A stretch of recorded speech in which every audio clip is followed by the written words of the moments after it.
Hey, hey there, Pete here. We're on. We're live. We are going to be talking about Severance Season 2, Episode 9, The After Hours. And this week, I've got a whole group of co-hosts that are going to be joining me. And we're going to just go around the horn here and have everyone introduce themselves and give us a quick what's going on with your podcast situation. Let's go right around from the top to the bottom. So Bankole, you want to go first? So popcorn for dinner. I was here after episode 3, I think. Yes, it was episode 3. We haven't really changed since then, except that we're covering a lot more shows now. So along with Severance, which everybody is covering, I'm sure he'll talk about that in a second. We're also doing Yellow Jackets. We just finished Invincible, and we're also doing White Lotus. So I'm across both White Lotus and Yellow Jackets. 2 very different shows. I think. So I've had quite 2 different shows from each other, but also different from the one we're talking about too. It's been a weird in a good way kind of couple of months in terms of TV watching, because like I've watched quite a few shows that I do quite like, but quite different, but also weirdly all have some similar strands. For example, like there's Severance and there's Paradise. They're not really similar, but there's something if you squint hard enough. And then it's just like, that's kind of, Purple for dinner. We're covering most of the shows you're watching right now. So please check that out. Yeah. Can I derail slightly? You just mentioned Paradise, huh? Yeah. Did you enjoy the show? I enjoyed Paradise. Let me finish. I enjoyed Paradise mostly from I'm going to turn off my brain, and this is like because you and I were talking about like things that are up your alley, right? Yeah. If Secret Service agent finds the president dead, is made for me. Like there is nothing. There is nothing. You don't need to add any extra sauce of that. This is the stuff he lives for. Just so you know. Like I love the worst version of that show. So, but I do think as it went on, I do think objectively the last 2 episodes are really like good. I think the last episodes are objectively quite good. I had a lot of people telling me, "Oh, it's really good. You should cover it." Blah blah blah. And I would say it wasn't up my alley necessarily, but the one thing I wanted to ask you about was the thing that took me out of it more than anything in the beginning of that show was the music. Like the music was just like, I don't know. It was like score or the song, because it kept on using that. The songs, all of the reimagined songs that were involved with it. It was really difficult for me. Like I do agree to take it seriously. But I mean that could just be a me thing. So no, I agree with you, but it's been stuck in my head. That's also the problem. Like because it's been like I think it was like 3 covers of the same one Phil Collins song. I can't remember the name, but like the Paradise song, and that's been stuck in my head for weeks now. So but I like the show. I'm not gonna I like the show, and I think episodes 7 and 8, the last episodes, are like objectively good episodes of TV. Yeah. I would agree with that. Aaron, what's up with you? I am Aaron. I'm with Bald Move. We got a couple of podcasts we're doing right now. We're obviously we're doing Severance. We're doing Yellow Jackets. We are about to start up Andor. We're going to do full retro coverage of season 1 leading up to season 2 in April, and really excited about that. And then of course, The Last of Us 2 is right around the corner. We'll be doing that as well. Kind of shorter season this year, and then after that we've got A Night of the Seven Kingdoms to look forward to, and just tons of stuff on our schedule. But we have a good time. Baldmove.com.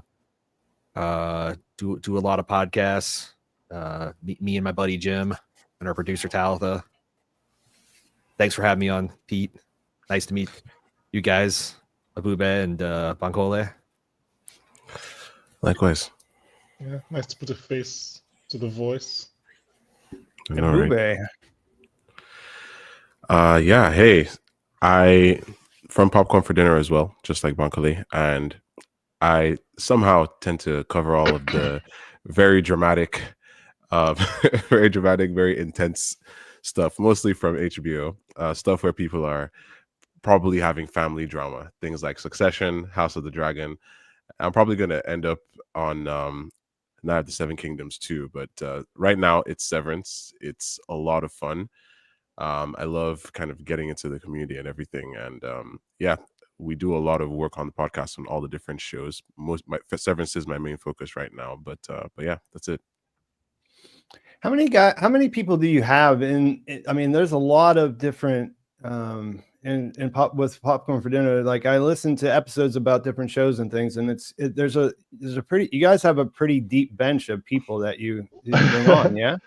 It's squad. So the main group is maybe about 4 or 5 of us, but then my original idea from the jump was to just get as many people on, just friends talking about TV, because it was always like, I wanted to do a podcast where it wasn't critics talking about TV, it was normal people, quote unquote. So we would get like our friends on for just to talk about a show. They're not necessarily part of the group, and they'll be gone after a month, but it's just like, what does the actual person think about the show that they're watching? So yeah, you're right. Most times you hear a different voice, but like there's usually 1 or 2 that are main people, part of the group, and then we just try to get as many different people as we can to just talk about why they like Yellow Jackets or why they like White Lotus. Yeah, I dig the approach for sure, and I like, that definitely comes through what you're saying there, that it's people just talking about what they think about it more than trying to fit into some kind of like formula or something like that. I listened to, I think I told people last time, I listened to Industry. That was sort of one. We got together because of For All Mankind.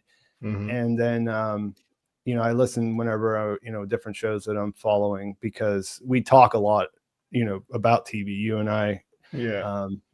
You're one of the few people that I talk to regularly about new shows as they come out and stuff like that. As far as the Popcorn for Dinner Severance podcast, everyone's great, but I have a sort of an affinity for AJ. I didn't feel you were going to say that. She is great. She's really funny. Yeah, I there's something about that. I don't know it's something about her voice, I think, that is actually kind of tuned me into like whatever. But every week, like, she was gone for a couple of weeks, I was like, where's AJ? Come on. This is all great and fine, but yeah, whatever. So can't even deny we missed her too. Yeah. So all right, we do have a lot to talk about tonight. I guess let's just go around the horn one other time, and just general thoughts on this episode and where we're at, and in the season right now, and we're ahead of the finale, which is confirmed to be 76 minutes long, the longest episode by far of Severance we've seen. Aaron, I heard you talking about the same thing that I saw online earlier this week, that there's a strong content warning with like blood and gore and violence or something like that they put out. I think he said it was Australia, but I just saw it posted on Reddit. So there's definitely some big stuff coming. So yeah, like what 209 and the whole season so far, kind of quickly, I guess. I've enjoyed the season. I enjoyed this episode quite a lot. I think the first thing that hit me when I was watching this, I was like, oh, they're going the anti-HBO route, where obviously from Game of Thrones and other HBO shows, the penultimate episode is the big episode and the finale is like the calm down. I was like, oh, no. They're building up to the finale like they did last season. So yeah, I'm excited about that. Everyone is kind of spread up. They've broken up the band. Everyone is in different corners of the earth. So idea is, how are they going to come together for the finale? So yeah, I'm excited for the finale. That's all Milch too. Like, as far as all the problems he had, that really is what his goal was earlier in the season, and he did dismantle. Well, he wanted to dismantle them ideologically, not physically. He needed them all in the same office doing their work. He needed Mark S. He needed Mark S plus friends. Whoever else was there, it was fine with him. So yeah, he's not fully done his job. Drummond is not happy. How about you, Aaron? I think this has been a great season, and I think that it's, I remember season 1 felt like you got to like the midpoint in the season, it was like a downhill sprint that just like gained momentum, kind of kept on blowing your mind, and then they set up this epic caper, and I feel like there's going to be an epic caper, but like I can't see how they're going to set it up. But I mean, I got a lot of confidence in this show. There is a lot of like a bit kind of like big questions that I'm wondering if they're going to, like I guess the biggest weakness of the show so far is I don't have any good answers for why, if this is such a critical project for Lumon that has global reach and has a cult-like following, literally, why there's so few resources dedicated to shepherding Mark S and his people, right? It's like it's just Milch and Huang down there. They don't even have a Grainer this year. They don't even have a Milch this year. And like, and I know they got people downstairs watching over, but it's still, this is the most important thing on the planet for Lumon. And there's like 6 people that we know watching over it. So I wonder if they're going to ever explain that, or if that's just like the one of the things you got to go, take the shows. But that's the only kind of like real weakness where I'm like, I don't know if that really connects. But everything else is just, and I don't, they might have an answer for that. Everything else is just like humming along, and it's still as funny as it was last year. It's still as poignant. The other big weakness of the show, because I've seen like in the commentary or in the communities, a lot of people saying they miss season 1. They miss when it was just Dylan and Irv and Mark and Helly fucking around on the Severed floor, and now the Irv is getting sent on the slow boat to China, and Dylan might be accepting resigning, all that kind of stuff. It's like, we're never going to get back to the macro dads, never. Mm-mm. Like that is like, we are moving over. It'd be like if like in season 3 of Mad Men, they're going to stop advertising. Like that's what, so it's like, I'm along for the ride because I truly don't care, but I think there's a lot of people who really like that specific weird office workplace comedy that I do wonder, like, are they going to lose a big portion of their fan base going forward? But those are the only 2 weaknesses I see in the whole show. Everything else, it's just been excellent.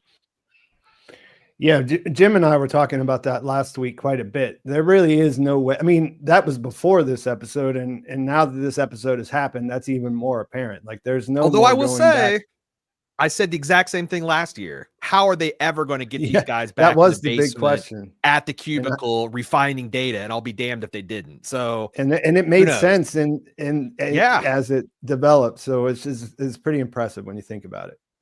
Yeah. Bube?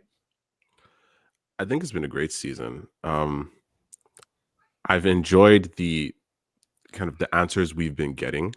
I think there is a bit of a criticism of the show that one could levy, being that the question to answer ratio is not necessarily that high, or actually is too high, that we have way more questions than answers, and the rate at which we get answers doesn't really justify the intensity of those questions. Essentially, the answers can sometimes be underwhelming, but I don't necessarily think that's the case. I think the show is very careful about how it reveals information to its audience, and I think the audience is kind of dedicated to that. And I do think that there is a deeper mystery, so to speak. I think with each season, with each episode, we find out more about the world of the show, and then from learning about the world of the show, we kind of are able to infer more things, and I think that's really fun. But I also think there's a lot of good character work, because the acting is so good and the writing is so good. So with that in mind, you have no choice but to be engaged. So I think so far it's turning out to be one of those seasons of TV that's really fun in the moment and will probably be really, really cool when you look back on it, like once everything's done. Yeah, I was talking a little bit before we came on, and the thing that kind of surprised me about this episode, which I enjoyed thoroughly, was that at the end, I realized that I had been a little more concerned about what was going to happen next than being like totally engaged with everything while it was happening, which I know I've talked to you guys before when you were on, early in the season, especially, we talked about how we're generally not the, like the type to be like, getting real heavy on the theory side of things and just sort of focused on the mysteries. We're sort of like there for the characters and seeing how things develop and just sort of letting the mystery happen as it does. So that was just one thing that I noticed in my shift. Like there was a shift there where I was like, I was a little bit like, I need to know what's going to happen more than like, that's preventing me from experiencing it in the same way that I had in the past. That's like just a temporary thing though, because I think we can all agree that this is a part 1 of 2. as far as how the season's structured, and the second part is twice as long as the first almost. So you know what I mean? Like that, I think it makes sense. I mean, this is a setup. There's a lot more setting things up than anything else, but including getting some of the characters completely out of the way for the finale, which was surprising too. Like I kind of hung there a little bit too, but like, you know, I think that I can't really have a feeling about it until I see the second part. Do you think they're out of the way for the finale? I think some of them could be. We don't know. You know what I mean? Like that, like Irv, I think we could just go through this, I guess, see where everyone's at on this. I think there's a good chance that we might not see Irv at all in the finale. Wow. Okay. But I don't know that I'd say it's like 75% chance that we don't see him in the finale. I consider that too. Yeah. In my head, everyone except maybe Miss Huang is coming back in the finale. Right. So, okay. So I think we can all agree that Miss Huang may just be gone forever. Like her character arc is complete. I want to see her cataloging the seed bank in season 3 up in Svalbard. That's what I will be really sad if she is gone, but I can see it. Yeah. I expect it. Yeah. I feel like I don't expect. You think she'll be back? Maybe. I think it's interesting for them to introduce a character like that. Like on some level, I feel like they wanted to contextualize what someone like Coobel may have been going through in her past. But I think they could still get a little bit of use out of that character in terms of like more stuff in the story, possibly. It might also be the Aaron Paul, Jesse Pinkman thing where they just fall in love with Sarah Buck as a performer. Yeah. And just write more stuff for her. Because they do really like her. The way they talk about her is not a situation of we don't want to see her ever again. Yeah. I don't think I've seen any of her recent press, but does she still look like the same person that she did when they filmed this? Because she went from like age 15. Yeah, she actually does. Yeah, she's like 19. I think she was on Kimmel recently. She was on Kimmel last week. Yeah. And I saw that she was on, but I didn't actually watch the clip yet. So yeah, she still looks the same. Not the same, obviously, but within reason. Just to clarify, I was saying that I wasn't saying that I thought for sure that they are done with her. I was just saying that they could be, you know, like there's a complete story there. It's not necessarily the one that we want necessarily, but like if she didn't come back, it would be fine. It wouldn't be a loose end. Yeah, it wouldn't be a loose end. Like, oh, what happened to her? Like, we know what happened to her. She went to the Arctic Circle, basically. The Polar Express. Up there. Yeah, she's up there, and with her bed. This also felt like.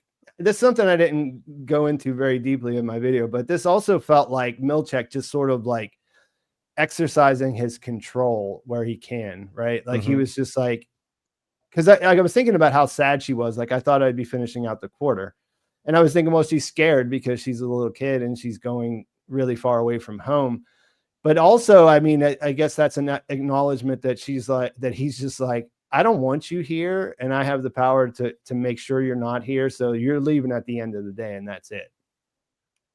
Even to that point, I think him making her break the toy is also another just flex of his power. He just didn't need to do that. He really did not need to do that. I'm so sorry. Like what? Yeah. Sorry, Aaron, I cut you off. No, I was gonna say, especially with his eat shit at the end, it's kind of hypocritical to like make her do this humiliating ritual. But I forget what I was going to say. Something about Milchek and I don't think that she's done. I don't think that she completed the Wintertide Fellowship. He's just like ending the fellowship early. Yeah, because he made that point earlier. Like you can't move on until I say you can move on, and then all of a sudden, whenever he needed it to happen, he said, "Oh, you're ready to go." I think he was just like literally sending her on her way, and it doesn't sound like a very plum excitement. But on the other hand, I was also thinking, like, are we supposed to understand that this is how? Because like, you think of Miss Coobel as this like really dedicated member of the Kier cult, right? Mm-hmm. But like when she was 11, 12 years old and she's getting sent to her Wintertide and she's going away from her mom, was she always like a little Kier soldier? Was there a little bit of that in her too? So it's like I don't know whether this is just a bad assignment. I don't know. I mean, Svalbard, it's got to be like Svalbard's worse than Salt Neck for sure, right? Yeah, and like that's I don't know. Salt Neck was pretty bad. Yeah, Salt Neck looks pretty bad. I was gonna say Salt Neck wasn't that alluring. It's a. Yeah, I mean, like it's my a. It's hometown. Less meth, more ether, way more icebergs. So. Uh-huh. Yeah, well, I guess we can maybe come back. I don't want to go all down like completely into Huang and everything related to her yet, because but I do, yeah, but I would say that like with her and Milch especially, I mean, the way that works for me is that is showing the cycle of abuse that exists inside that organization, right? Yeah. Like he's doing the things to her. He's telling her, hit it again. That's the same thing that Drummond tells him later when he gets to, I'm sorry. He says, I'm sorry. And he says again, so that's the cycle of abuse that one person does it to the next person. And it's just been happening since the time that this 100%. And he does it to himself too, notably. Yeah, that's true. That's very true. So yeah, that's where I see that there's at least a complete story, like the child labor, they're cool with it. And this is a cycle of abuse. And we get to see what Harmony and Seth probably experienced when they were younger too, to get where they are. Wait, sorry, just quickly. You think Seth came up the same way as well?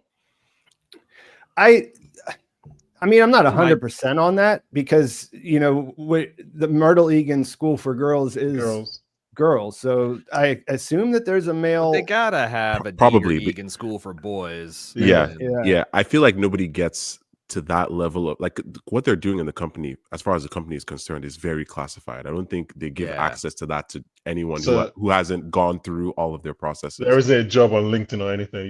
You need to. You do not apply for the job. Nobody knows the job exists.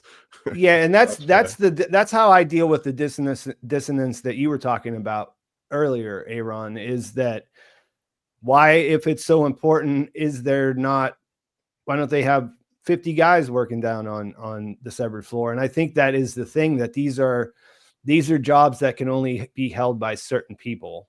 And that's, you know what I mean? Like that. How many do you think they got in the world that would be trusted in the Lumon inner circle? Like, is it less than 10? Because that's the situation that would make sense for the most important priority of the company to have like 3 people managing them. I feel like at least 100, probably 1,000. These things usually start as long as it's been operating. Teams, I think at least even in real life, like big tech companies, like even when you think of, say, just for example, since this is Severance and Apple TV Plus, Apple, the original team that was figuring out what the iPhone would be was actually really, really small, and they started to expand once they knew what they wanted, because they just didn't want word to get out, just like Lumon, right? So I think Lumon is a big company, but their Severance branch is quite small. Oh, for sure. It's bigger than we've seen, because there are more Severance departments, I think. Like, you have like Mammalians, Nurturable, MDR. Well, I think they're spread thin. I think the management they definitely are. Thin. Yeah. And to your point about the Apple team, like if the Apple team was founded in 1870, the team would probably be a hell of a lot bigger now. So it's like they've been doing this thing for a long, long time, and they're like I said, they're a global company. Yeah. But Severance is only a couple. I agree. I agree with that. But I'm saying, like, I think there's like 12 people world, because it just I don't know. Yeah, I mean, I can see both sides of it, but that's the way I deal with the dissonance. I just think that this is like inner circle only, and you're probably right. They probably have a deep bench, but they also have other programs at other places that they have to staff too. You know what I mean? Like, we know they have MDRs other places that are doing other things. I mean, they just shut down that 5X branch. There's some people sitting on the bench. Bring them on into Mark W. Here, maybe those are innies, though. I guess. We're talking but they had people watching them, right? You're right. You're right. Coobel. You're right. Dang it.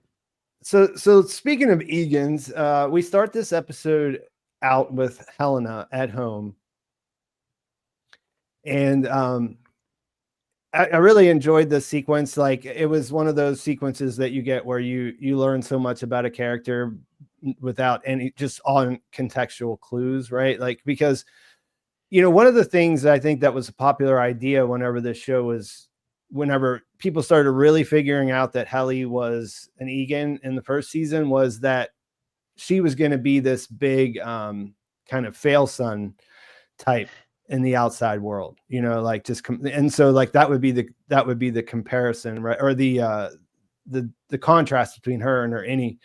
She's actually like pretty crazily precise and just like, I don't know, like what were your takeaways from this swimming sequence before? This is before breakfast too, by the way,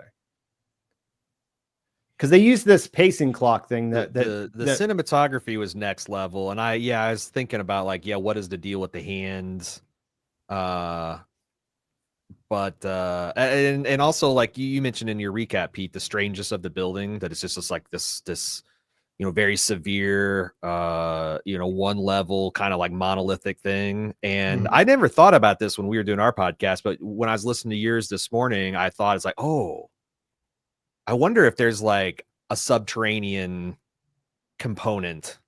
It definitely has like a big giant tip of the iceberg. Like that's a big mansion, but I mean, it's a big house, but if it's got an Olympic swimming pool in it, it's not that big. So like, I feel like, there might be some severed floor business going on in that place too.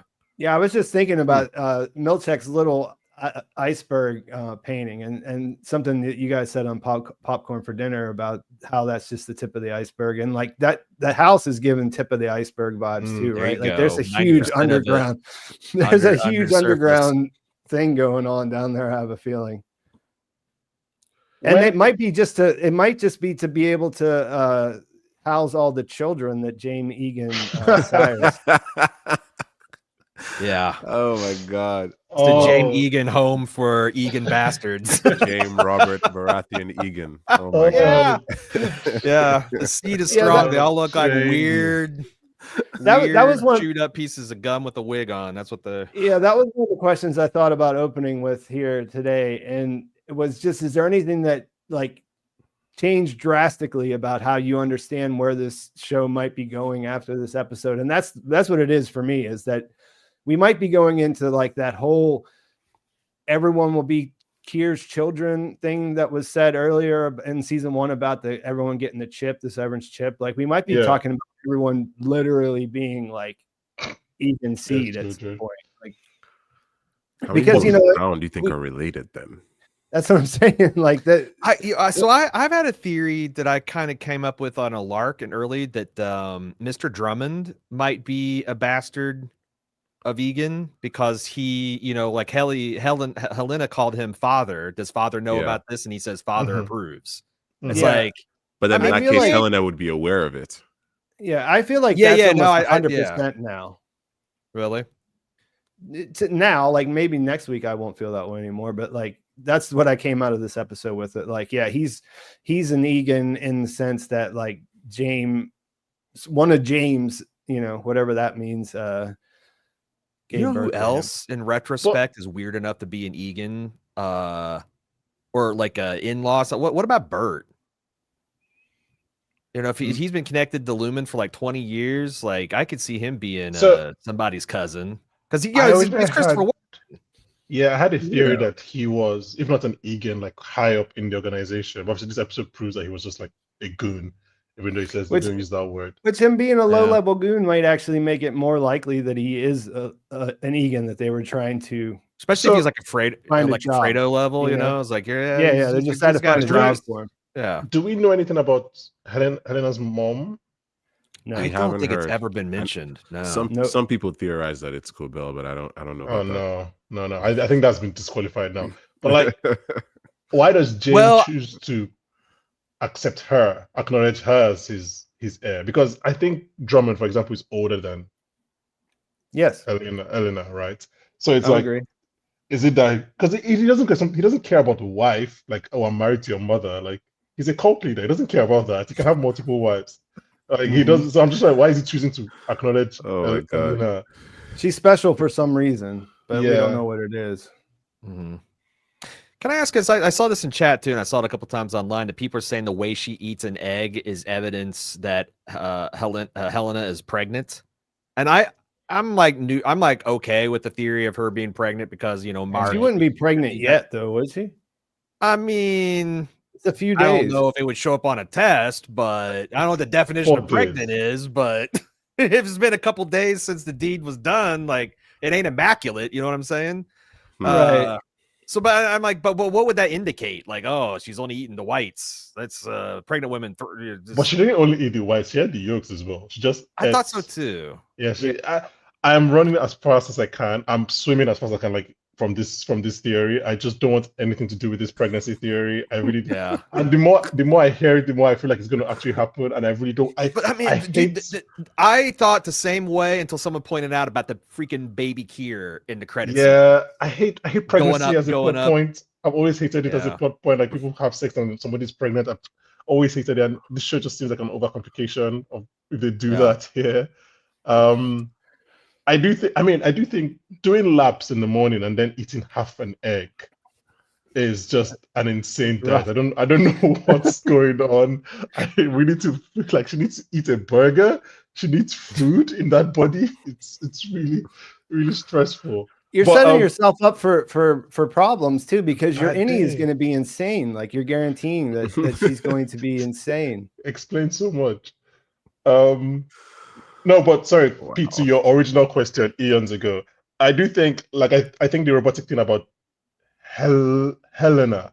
I have House of the Dragon in my head. I keep going Helena. Brother, I want to do the Helena because of House of the Dragon, and I want to say Coobel every time, and I get so much crap for it. The thing about Outie Helly is that I think she is very robotic, right? I think even the way Britt performs her, like the way she walks is very structured, different from the Helly walk, which is iconic. Helly swaggers.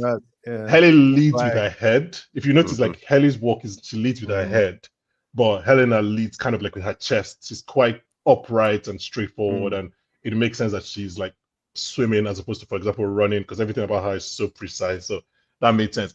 When the camera pulled out of their compound, first the thought came to me, I was like, oh, could that have been where they did the odd bow?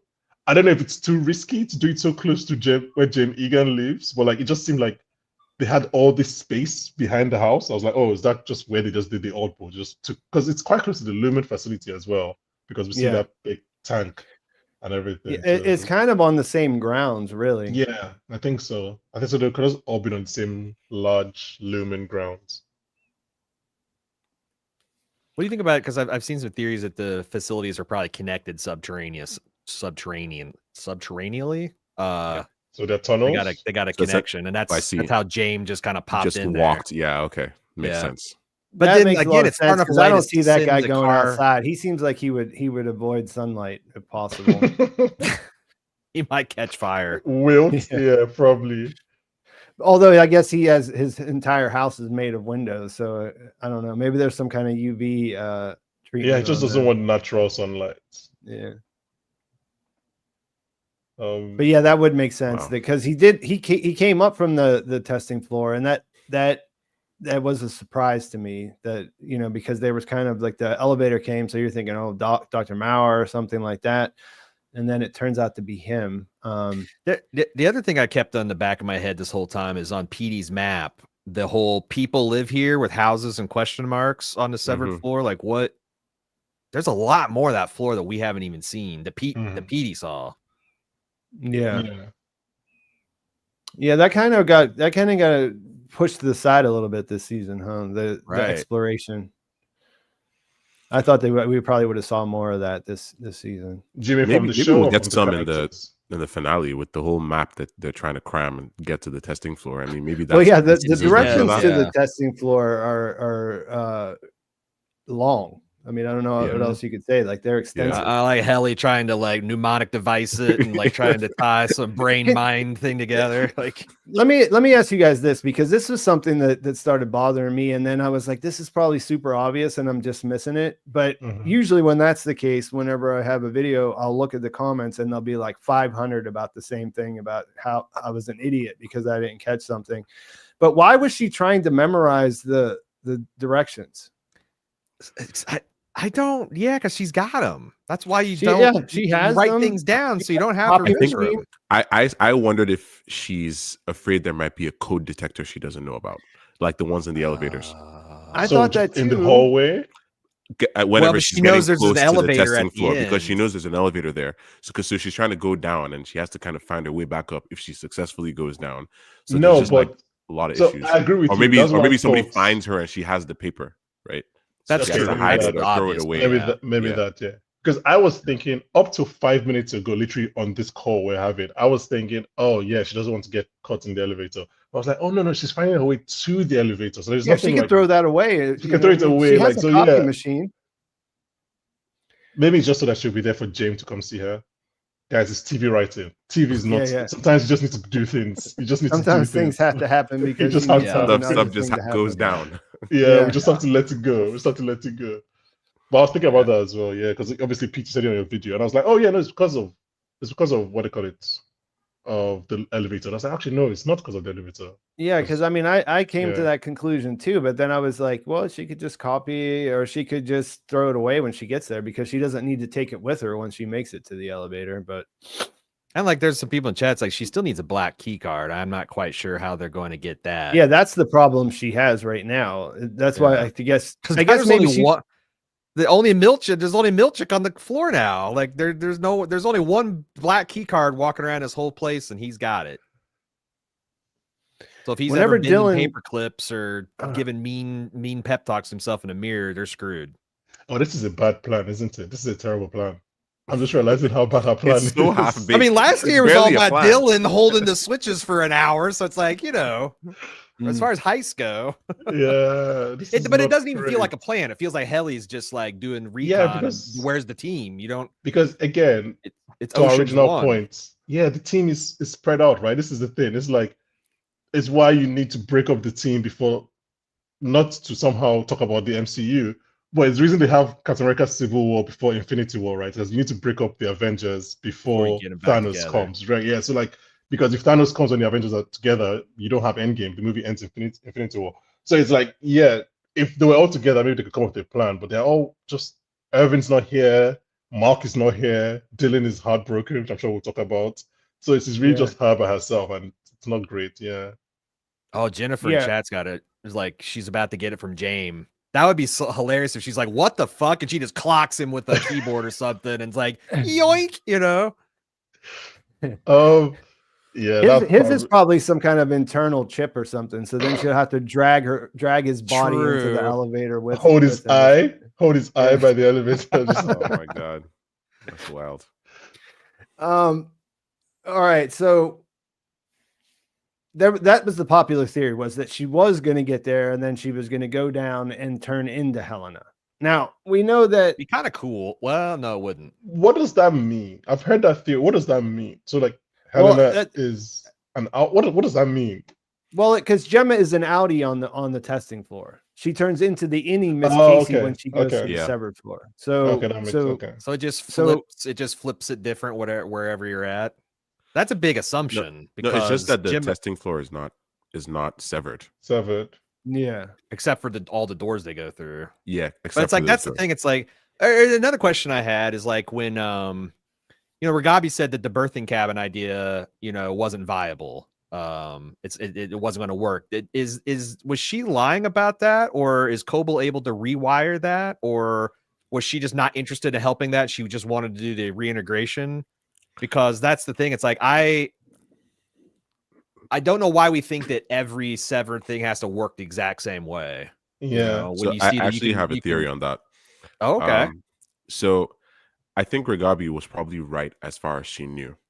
I think to use that cabin, you have to get severed a certain way, and there's a certain kind of person that you're going to become. Like this is for the people who do it. Like the pregnant lady that we saw in season 1, right? So that's what Ragabi is expecting. She might not be aware that Jame Egan has a specific space that is kind of unique to him and people who are one of James or whatever.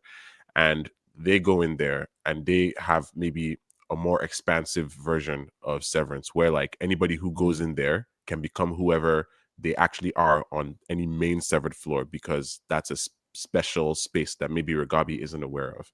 So that's kind of how I'm squaring it at the moment. And she could also just like, I can't get in. It's impossible because I can't smooth. I thought it was an access thing. Yeah, because I heard you guys talking about this, Aaron, and that was sort of where I was leaning, was that even if she didn't lie, I mean, even if it is a lie, but she might have been lying for the reason that there was no way that she could have got them inside there. She doesn't say it won't work. She just says that integration is the only way. Yeah, integration is the only way. Yeah. that's not what we're doing right now. This is the only way to save Gemma. Yeah. That's what she said. And that's an interesting twist or an interesting angle, because Ragabi is still a pretty big mystery, and like why she was so I guess she just believes in reintegration. Like she wants to undo the idea of severance. It's probably bigger than her. She's probably part of maybe a group of people. Or do you guys think she's working solo? I'm still very dubious of Ragabi. I'm not sure who. Yeah, I still don't believe that she's. Aaron, you might be on mute. I have an idea that maybe she's working with Bert, Irv, because Irv is always calling someone, and it's always going to voicemail, and we popular see that, idea. Yeah. I think at this point it has to be somebody new. Really? Again, just for the quote unquote shock of it. I think at this point they would have told us if it was Ragabi. Unless they do it in a shocking way. I can see them saying, "Oh, Britt was working with somebody else that has power." Because Ragabi now seems too obvious, because they spent 5 episodes of us thinking, "Oh, is it Ragabi?" I don't know how to put it, but it just feels like it's the right opportunity to bring in another powerful person on Irvin's side, as opposed to just going back to Ragabi and her Ali medicine. Medicine. Yeah, I mean, Ragabi is someone who could show up. It's like a lot of things when I think about this finale, though. I'm really not sure. I guess generally speaking, I think that what we're going to see is, well, we know that Coobel is going to talk to Mark's Innie. I think she's going to send him back to work, give him specific instructions, because that's what you get from being able to talk to the Innie on the outside, right? Is to give him a plan to take into work with him. It bypasses what Ragabi was trying to do, which she was saying the only way to get a plan inside there was reintegration, which is not true when you have Coobel on your side in this situation, right? So I think he's going to go back down there and he's going to have a plan when he goes, but beyond that, I really don't know what to expect. Are we talking about Mark now? Because I have 2 questions. We could, we can just, let's. Okay, so because in the first one is in the post episode, whatever that we're doing for this episode, Dan Erickson made a comment about Innie and Outie Mark speaking to each other. Yeah. And I was like, what does that mean? How is that going to work? I just assumed that maybe they'd record Mark S talking and then show that video to Mark Scout. Okay. Because that would be the first time they will be able to address each other, kind of like what Helly did in season 1. Yeah. Have a camcorder ready. Yeah. Okay. Because I didn't watch it this week yet, so I didn't see that. I don't have it. Yeah. Because they essentially need answers, all right? Mark S has been looking for Miss Casey in his mind, right, this whole time, or at least he was in the first half of the season before his life became really depressing, and then he was essentially trying to find her, and he was making all these efforts. He found the goat people. He knows what he knows, and I guess now he's trying to share that information, or he would share that if given the chance. Whereas on the outside, Mark Scout and Devin have been doing all kinds of crazy stuff, trying to burn who is alive into his eyes or whatever, so they can benefit from some answers. So answers from Mark S and answers from Coobel probably would push at least Outie Mark's agenda forward, helping him figure out what to do. Yeah, that's fair. That makes sense. Yeah, I thought they meant a literal conversation. I was like, what? How is that going to happen? I don't know how that would happen. So, Pete, this is questions to all of you. Pete, obviously I was here after episode 3, which is when Mark starts reintegration. And we were all like, "Oh, we're surprised what's happening so quickly." But now we're at the finale, and it has not happened, and it still hasn't happened. Yeah. So my question is are you guys frustrated? How do you feel? Are you angry that it's taking this long, or just? I was just gonna bring this up because I think this is one of the criticisms that's going around after this episode aired, because some people didn't enjoy the episode for some of these same reasons, I guess, from what I saw. And we kind of talked ourselves into reintegration being a process. So I kind of was expecting that.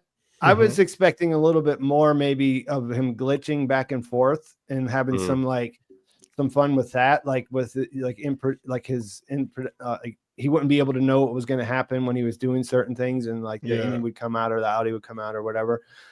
I kind of, that sounded like fun. It didn't. Yeah, for sure. Missing it hasn't like ruined it for me or anything like that, but it was something that I was hoping to see. I was a little surprised that he wasn't reintegrated. There was no progression, or it seemed like there was no progression with after the flooding the chip thing. But you can also just chalk that up to that Ragabi didn't really know what was going to happen, that she was just trying something that she thought might help. The process is and still it could, uncertain. and if there was no promise that he would be fully Right. reintegrated. We just sort of put our own expectations on that. And if he had held still, maybe it worked. But now it's been like a couple days. He's been unconscious. That fluid either leaked out of his hole or it's absorbed by his brain. So it's like, I wonder if it's that. It's like it's something you'd have to keep doing. Yeah, she told him not to move, and he went up and and he talked went, to ooh, and then fell there down. are post-op. They're post-op instructions, seizure. right? So I feel like collapsing on your head will probably set back any procedure you're doing. Definitely. True. Like, Factory reset you for sure. It doesn't help. Yeah. Yeah, right. I think Ragabi was focused on making sure he didn't die, and she's not entirely sure what reintegration in itself will do, because she hasn't really had any successful subjects. Petey died, right? So we don't exactly know how far this will go. I did, like Pete, actually expect a tiny bit more glitching, but we did get some of that. But we never got to see how Mark S felt about it. We kind of saw how Mark Scott was feeling about it in his own opinions, like how he was confused. But maybe that's going to happen now. Like maybe once Mark S talks to Devin and Coobel, he'll mention, I did glitch a little bit. Like, what was that? Yeah, because he doesn't know what reintegration is. Exactly. So they'll tell him what he has Yeah. reintegrated or something like that. Something I talked about on the podcast this week, that maybe that's something that'll come up. I'm just surprised that we got Yo Vasquez as PT for like one line. I thought we were going to get him like a whole guest starring episode. I was just like, wait, he's just saying one line at the end of 3, and then we don't see him again. But yeah, I was intrigued about that. Obviously, I came for episode 3, and we're talking about, oh wow, we're reintegrating already.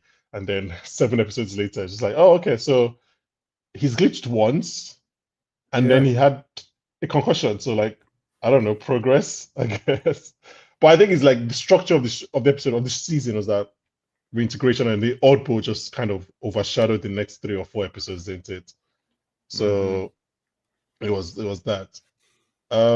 Okay, that was just my question. I'll just ask you guys. So I want to go back. I have a lot of stuff with that I'm thinking about in relation to Coobel, but I want to go back to Helena for a second because of her father and the way that he is connected to Coobel's story so directly. I saw a question here that I want to look at though that was about Helly. So what if Helly Innie is really the real Helly? It may be possible that her dad figured it out. This is something I felt pretty strongly at the end of the episode. Like when he initially talks to her, I was a little bit thrown off. And this is why I wanted to go back and talk about this before we go into Coobel and stuff, was that the baseline here is that he came in, he was talking to the Innie, and he knew he was talking to the Innie, right? I don't. I figured we'd have one dissenting voice. Well, just because, like, I think about the first episode when he goes up to Helena and calls her a fetid moppet.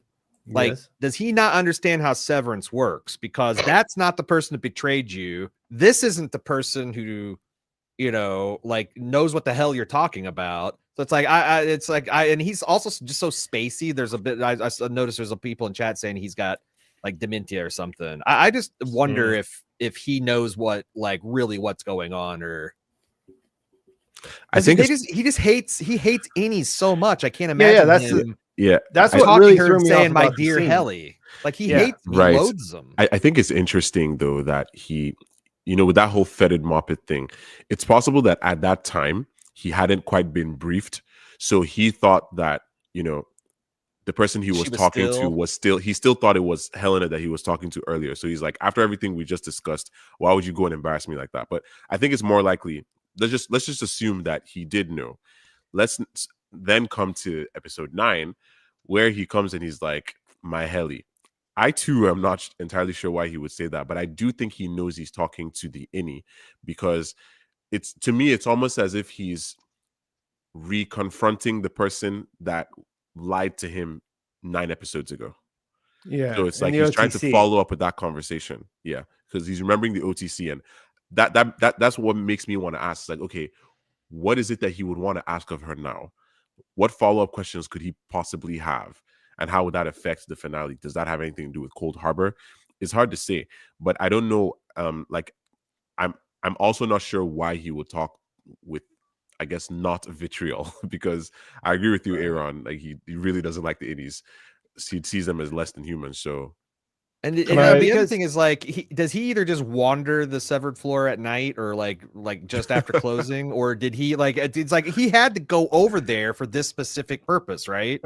Yeah. You know, I mean, like, it was supposed to be a special day like today, right? It was supposed to be the day that Cold Harbor was completed.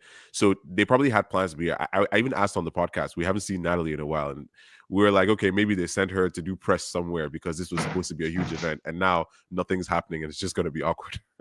So yeah. So first of all, the fetid Muppet thing, I think I have a different read from you guys, because my thinking has always been that he knew he was talking to his actual daughter, Helena, but he was insulting her for being able to be taken over by the innie. Like, yeah, how that's kind of where how could you let this happen? Type of thing. You child, how could you let those stinky child? Yeah, how could you let those insects take over your brain? And I guess this is now his first chance to speak to the innie version, because she's been back for 4 days maybe, and he said, you deceived me, something like that. So I think you tricked me. I think he's referring to the OTC now, like, oh, you acted like my real daughter back then. I think so. I think that's where I landed after going around in circles for like days in my head. Like, what is going on here? Because the guy is he's impossible to read. He's not really all that human, you know, like he's sort unique. Of but so that would kind of gets to what the super chat was saying. Like, I think that I don't think there's any chicanery going on with that. Like, as far as I think Helly's down there, and that's all on the up and up as far as we know. Someone in your chat asked if it was Helly or Helena that he said fetid Muppet to. It was Helena that he said it to. Helena, yeah, he said it to Helena. And it seemed like something that he probably said to her before. Like, he talks to her that way when he's upset with her. You know, all what speak I mean? very archaically. This is why when Kier was still around. Yeah, that's just the thing they passed down. No, that's why I find it so weird that they attack Milch for how he speaks. I'm like, you all speak like that. What you guys like? I think it's possible that Coobel? I think it's just one of those things where they feel like he should not do that alongside. He's not allowed. He's not. Yeah, I think because is this a racial thing? Like, it's I think it could be partly. It's like there's some undertones there. Like, big words are for us, pal. Yeah, stay your lane. That's how it feels coming from Drummond, at least to me. Yeah, Drummond. I'm trying to think. Drummond doesn't necessarily talk like that, though, does he? I mean, he doesn't nod. Exactly. He doesn't nod. But he doesn't. I mean, Milch. That's what I was thinking in my head. I thought maybe better than anybody, but yeah, Milch does it in a certain way that it really defines who he is. You know what I mean? Like, the way he talks, he wouldn't be as memorable if he didn't talk that way. I don't remember. I mean, Drummond is more of like a physical presence. I think, you know, like, he's just this guy. You don't know who he is. He's so big. You know, he got some weight behind him if he needs it. You know what I mean? He's got frolic on this hand and woe in the other. You know, he's ready to a frolic woe knuckle sandwich. Yeah. Oh my goodness, Dario Olofsson is so good in the role.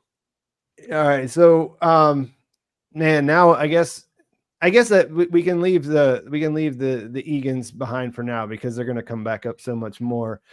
That means we have to decide which one of the we got Dylan and we have Irvin Burt.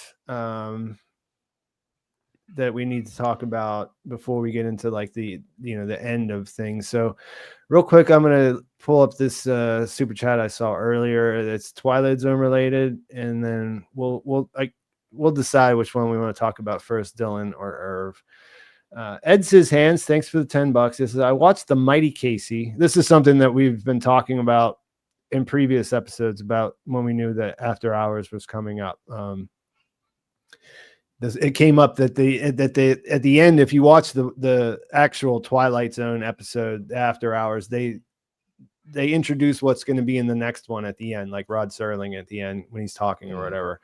So the idea that the Mighty Casey, which obviously Ms. Casey, that you pay attention to, that was the name of the next episode. So Ed Sis is saying that he watched that, and the doctor says, I picture Casey more like a Superman, something I can dismantle whenever I want to. So any thoughts on that from you guys? So what does that mean? The doctor says he's speaking of someone else. Like, I picture Casey more like a Superman, something I can so it's like, is he saying I can dismantle Superman? Because it seems like making more sense that Superman could dismantle anyone else, but like it doesn't. Is that a typo, or the analogy is weird, even though I get the intention and the meaning, but if that's what they said in the script, that's a bit weird. Unless they were like a Superman doll or something, a figure. That's what it sounded like to me. It was a doll. Yeah. But the idea that you can take apart the doll or whatever for your ends obviously works. It's quite on the nose here for Miss Casey. Ed Citizens in the comments says it's a robot. That's the thing. Okay. So yeah. So that's, I mean, I think you guys agree with me? I think all signs point to bad news for Miss Casey / Gemma. 100%. Like, I mean, Coobel said it's this episode that she's already dead. If you finish, Mauer and Drummond were like, yeah, we'll have to say goodbye to her once he's done. I'm talking about like I like even with all the Greek, like the Eurydice stuff, like it just seems like that this in the last year we had a successful mission that kind of, I guess, I got botched at the end or whatever, but this year I think it's all going to be about a similar kind of like jailbreak type of mission, but it's just not going to work. It's going to fail. Yeah, what kind of prediction? What kind of show is Severance? Is Severance a nihilistic show? I think Severance is a show like that's a bit more hopeful than that. But I think they also are a bit stark in their reality. Like, they know what they've created for these characters, and they know the kind of world that this is. And I think once in a while, especially just for narrative reasons, for tension reasons, like things are just going to be a bit bleak. So it's hard to say where they'll go. Yeah, I get it. Like, what kind of show is Severance? But like, one of the marks are going to get their hearts broken. Yeah. But there's also a difference in showing us their love story in episode 7 and then killing her in episode 10. It's like, I've watched those shows. I've enjoyed those shows, but that's a pretty dark thing to do. So essentially, Severance the kind of show that we've would also do that. watched Mark and Helly fall in love for over 10 episodes. So it's like, which one are we more invested? I mean, I take your point, but it's like, it's one of those things like no one's going to get I'm completely happy ending. I don't have I'm not in either camp. I'm just thinking of like what kind of, because I was telling Pete, I didn't know that Severance was a show that had episode 7 in them. I didn't know there was a show that could be that kind of sweeping and romantic and all of that. I thought it was like mystery and human drama, yes, but nothing too like. I always figured they would do something like 207 because with all the darkness and all the Mark being morose and all that, doing an episode like that is what really makes it mean something to the audience. Like eventually, because I knew they were going to show us a little bit of the past. I didn't know it was going to be this sweet necessarily, and I'm so glad it was. But I think doing something along these lines is how you make what he's lost matter to the audience. But then, as you're kind of alluding to, when it matters to the audience that much, now you have the power to hurt them by taking it away. And there's also, like, I know people are not crazy about the clone thing too, but there's also the specter of like there's some way to bring back Gemma. Because if they got her mental thing, like if like this MDR thing is like her mental genetic code that they've decoded, they'd need a fresh they need a vessel to put her in. Yeah. I watched Mickey 17 last night, so I'm in the right headspace for this conversation. What a great movie. I'm going to see that tonight. If we want to have that conversation. I gotta watch that this weekend. I've never, again, because I'm not someone who like spends too much time on theories, I've never been like, oh, they're definitely cloning or anything. So I don't know what Cold Harbor is. I don't know what Severance is for. I've not thought about it. So I guess I'm not the right person to have, is it a cloning situation going on? All right. So this is actually a pretty good setup for the next two things I want to talk about. Just the way the show is put together, the way that it works for some people and doesn't connect for others. One of the things that I always kind of found surprise, because like I said, I come from reading a lot of science fiction. Like that's what I read for enjoyment most of the time. You know what I mean?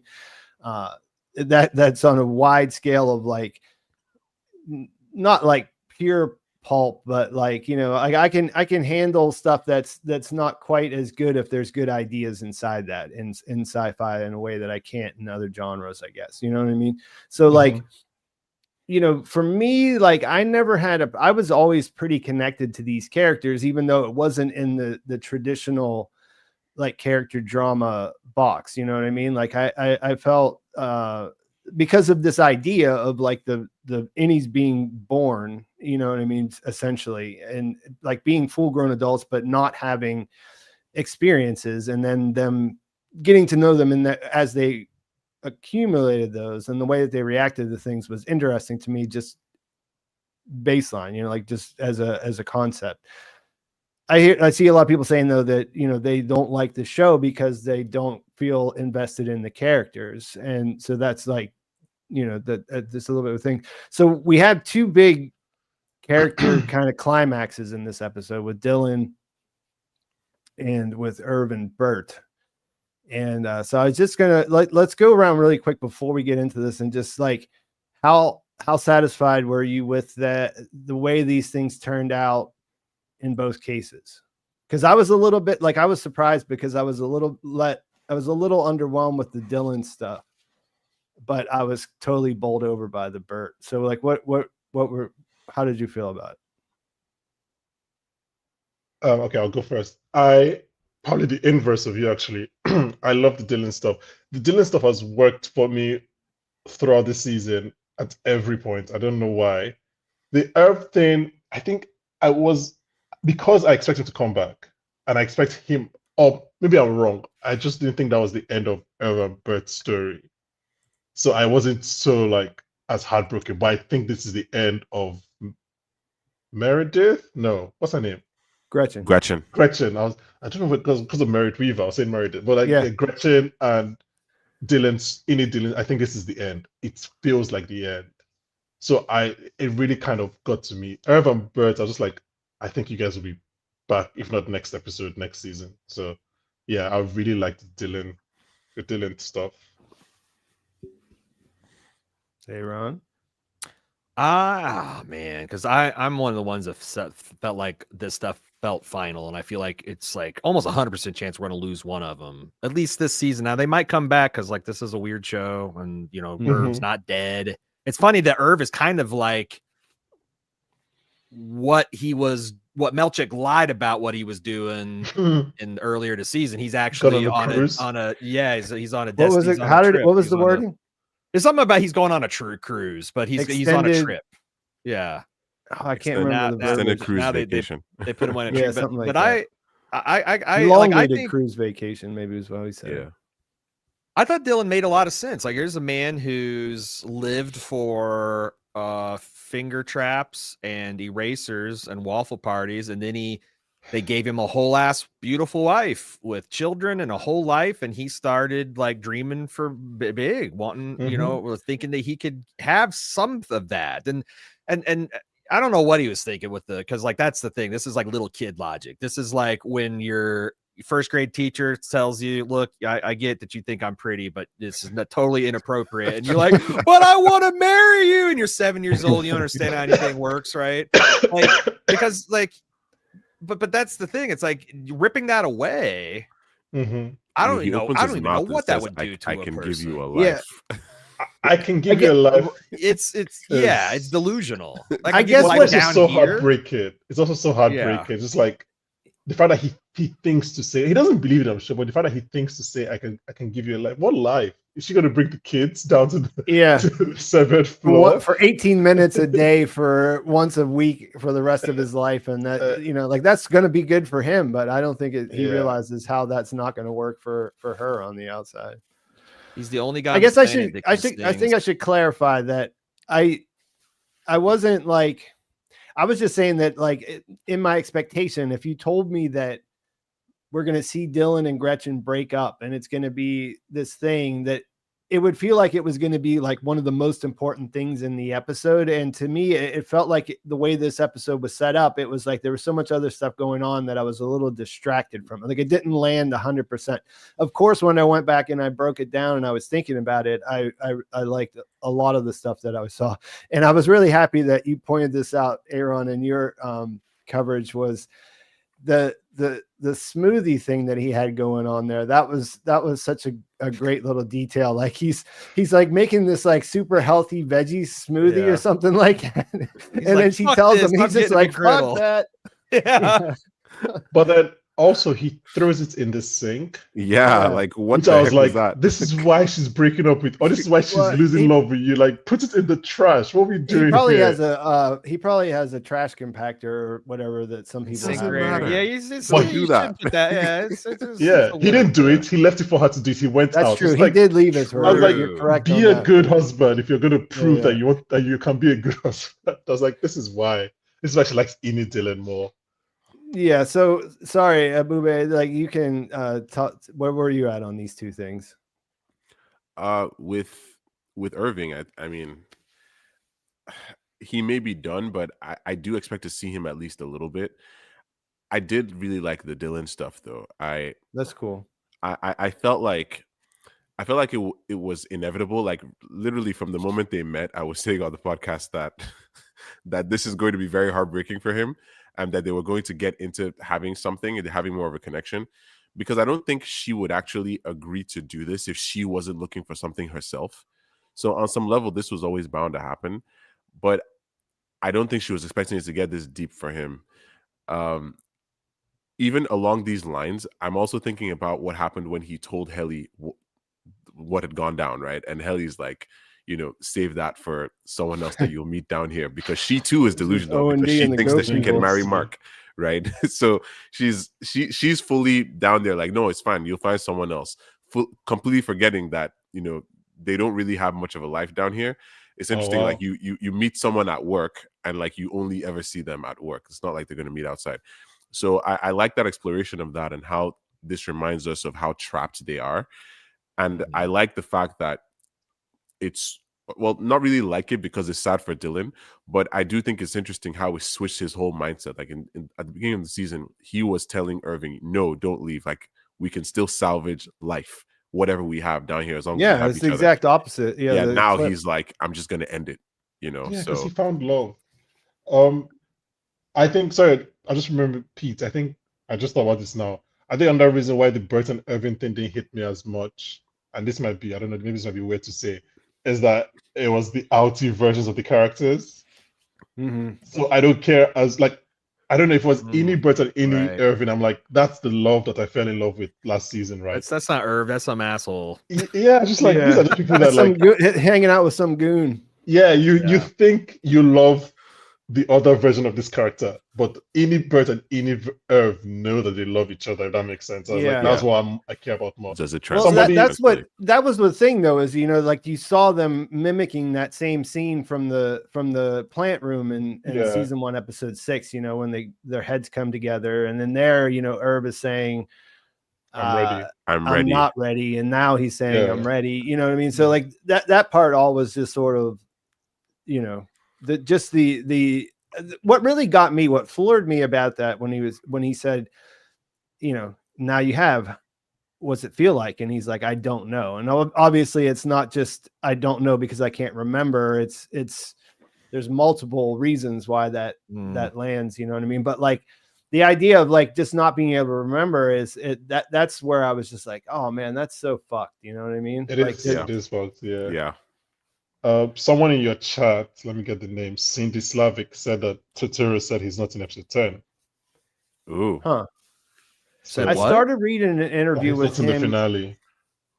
Yeah, because there was a lot of this has been hanging over the whole season. It's not something I really talked about in my coverage much because it's kind of like in spoiler territory. But there was a lot of us thought that Turturro's character was going to die completely because a lot of his interviews pre-season sounded like he was done with the show.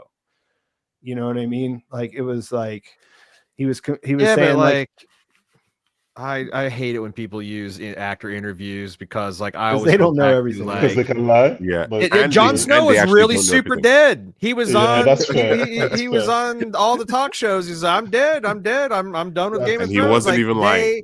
they are professional liars. That's what they do. Okay, we pay them to trick us and to entertain us. That's fair. So That's like, fair. Fair enough. I mean, uh, it does seem like a weird, like this is not like you're not asking if he's dead. It's like, oh, are you coming back in the finale? It's 76 minutes to not have one Turturro scene seems weird. I mean, maybe whatever is actually slated for the finale with the whole Cold Harbor thing, which is the title of the episode. Like maybe it is just that big and needs that much attention. Because because this is not the end of his story. We know, like, let me just ask everyone: do you guys think Irvin's story can end here? Well, definitely not. Like him on the train. No. With Raid, not unless Okay, it's really just a thing where Turturro doesn't want to come back and they don't have a choice. I think if you gave the writers and the creators why would a Turturro choice, not want to come back? Because I do. It could be done. I want to throw this out on the panel too because I saw someone mention in chat and I mentioned it on the podcast. The CGI train, not their best work. Kind of intentionally like, look at this is an artificial shot, and then it was combined with like the pan to the elevator and the ding. That got and me. This is the theory I hate the worst. The whole like, oh, it's all virtual reality, or it's like Kier is it's a layer, it's a matrix inside a matrix inside of but it seems like that's at least a fair reading of those events. So like Irv could kick it to the next level, perhaps, maybe. Even the train station itself that looked pretty real. Weird. No, it looked real, but like it looked weird. It looked out of place. It looked anachronistic. Yeah. Also, it was empty. There. I mean, I don't know. I don't live in America, so I don't know if like that's how train stations look. But like, it just train station. It did look like it was from a different time. It was barely. It was like quite. But empty. different time from what though? Like the time on the show is vague. Yeah, the time on the show they have phones. Yeah, even if they have weird cars, they have smartphones. So it's like it didn't look just generally speaking. To that point, the train stations in the United States do look older than in the rest of the world because our infrastructure is falling apart. Yeah, there's not a lot of investment in infrastructure like that. Fair. But and that is a real train station. That's the one in Utica, New York. That looks pretty much like that. I guess, I've never been there, but to your point, Aaron, that transition it did catch me off guard. And it's not just a transition for the sake of transition. It's like, it feels like they're trying to tell you something. Because again, I thought Helly was walking towards the elevator. She wasn't. Right. So it was like, okay, why are you showing us this slow push on the lift if no one is doing the walk? Like there's just some kind of transition with the so it was definitely. I was like, I have to look at it because the screener one was kind of choppy that I had when I rose.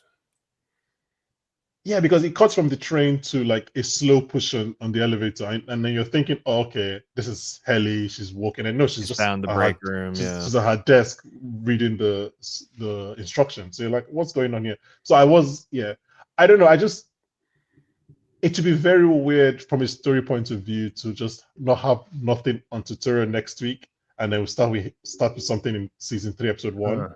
It's just like there should be something connecting there. Unless he's done, but he can't be done. It's just, again, a weird place to end the story.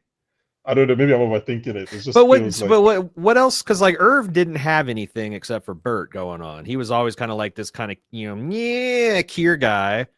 And outside Bert seemed like his whole thing was like trying to take down. I guess that's the dangling thing is like what was like who was he talking to on the phone? Doing?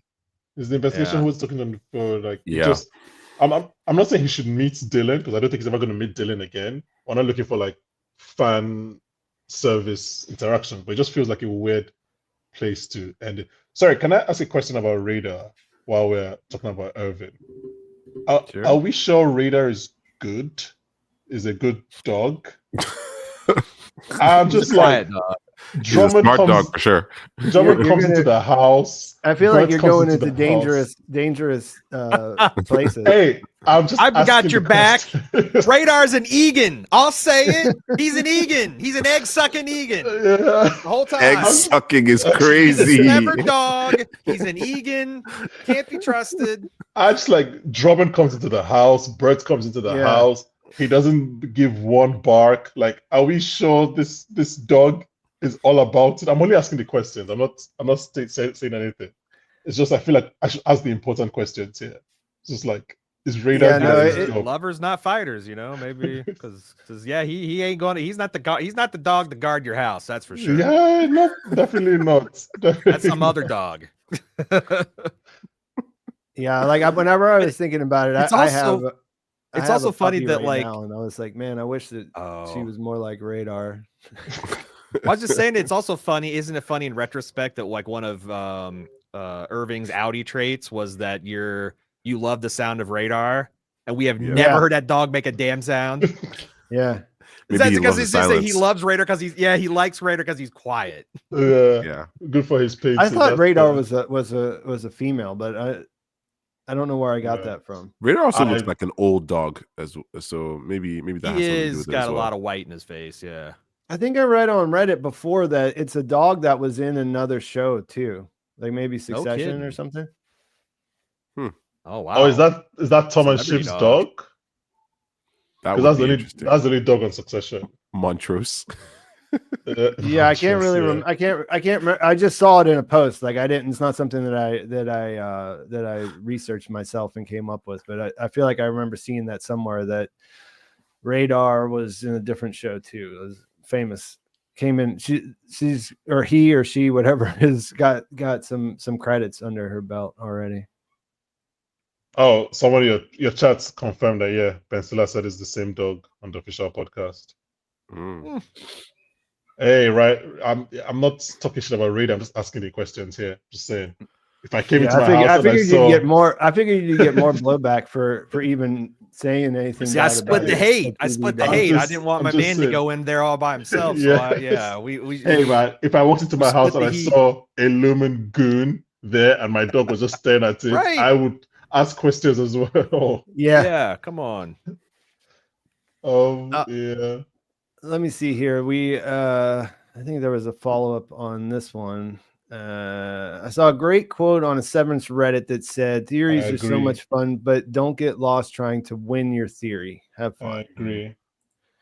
Yeah, I've literally seen people ruin shows for themselves because they get so in love with a theory that the show's just fine and their thing was fine, but it wasn't their thing, so fuck it, I mean, not to get on soapbox, but it happens now for even non mystery box shows. Like even to talk about normal shows, like you've written what you think the plot line should be in your head. And the writers and cast have already shot the season, but because it doesn't live up to what you had in your head. It could be a bit of main character syndrome, but it could also be a bit of this culture of, certain franchises just making people feel like there's an Easter egg in everything. Right. So it's always got to be unexpected. You always got to subvert expectations. Yeah. Well, one of the things that I guess we have talked about in the past, and one of the things that it kind of goes back to what I was saying before we started talking about Dylan and Irv, was that the show, like, I think in general, because of the things you're talking about now, people kind of have grown tired of the mystery box idea, like I feel like the taste for that, of course, it's there as far as like theorizing and posting hot takes and things like that. But like in general, people have been upset because of these kinds of expectations. So they're they're skeptical. So one of the things that I thought season 2 did really well was it seemed to have it seemed to understand like where people would be putting their energy and at least trying to give some answers to keep that going while maintaining the mysteries they wanted to maintain. And so that, like, everything else aside, that's what kind of gives me confidence going into the finale. You know what I mean? Was that I feel like they understand, like, because I feel like a lot of the more brain dead criticism you see is like they're like thinking that this is like the first time anyone thought about the problems that exist inside of making this kind of TV show. You know, like how long ago did Lost end? It's been a long time. Years. You know what I mean? Like 20 years. If you're trying to make a show that's in that thing, like, you know, that people didn't like the way that one ended and the problems that people cite about it. So, like, you know, you're going to be taking those things into consideration when you make something right now. At least that's what. And it's also an arms race. Like, the showrunners see what works and what doesn't work, and they see like the problems that like Westworld got into. And I think I thought that Mr. Robot was really good about this in the later seasons. You know, I think there's a strategy, and I think that Severance pulls it off to perfection. That you throw an obvious mystery, like, is this Helena or Helly? And you have the audience chew through that, and while they're like fighting over that, you're doing all this stuff that they're not noticing. And then like 4 episodes go, you're like, oh, it's Helena. Of course it was. And then everybody's like, and then you get this other thing going where, you know, you have like a little bunch of little. It's kind of like a toy, like a Happy Meal toy you give to a child to keep him busy while you're driving him to the doctor or something. And I feel like that this, like, because no one had any of the big reveals on their bullet list, man. No one had the Gemma episode. No one had. I bet Harmony invented the chip. Nobody. Yeah. So it's like, I mean, I don't read everything that's on the subreddits and stuff, but I because of what I do for my job, you know what I mean? Like that, I read more than most people, and I never saw anything about Coobel being the inventor. Yeah. Speaking of her, what's going on with her? What's her motivation? I'm surprised you were so against this, or you guys. I can't remember who it was, but like, I got a real strong opinion when I saw Jame Egan standing with Harmony, this co-ed, like 18-year-old that he's going to have in his fellowship. I'm like, oh, he's definitely sexually abusing her, because like that's what rich old crazy guys do, cult dudes, and like, and I'm like, and now that we know that he does this, I'm super on he's probably sexually assaulted, sexually abused. How old was Harmony? he Back then? Like 40? Was he already 40 when she could he really have already been 40? Well, I'm saying like how, because I think Coobel, he's probably 80 now, right? Yeah, because I think Coobel's like what, in like her late 50s, early 60s. Yeah, I think Patricia Arquette is in her early 60s, right? Yeah.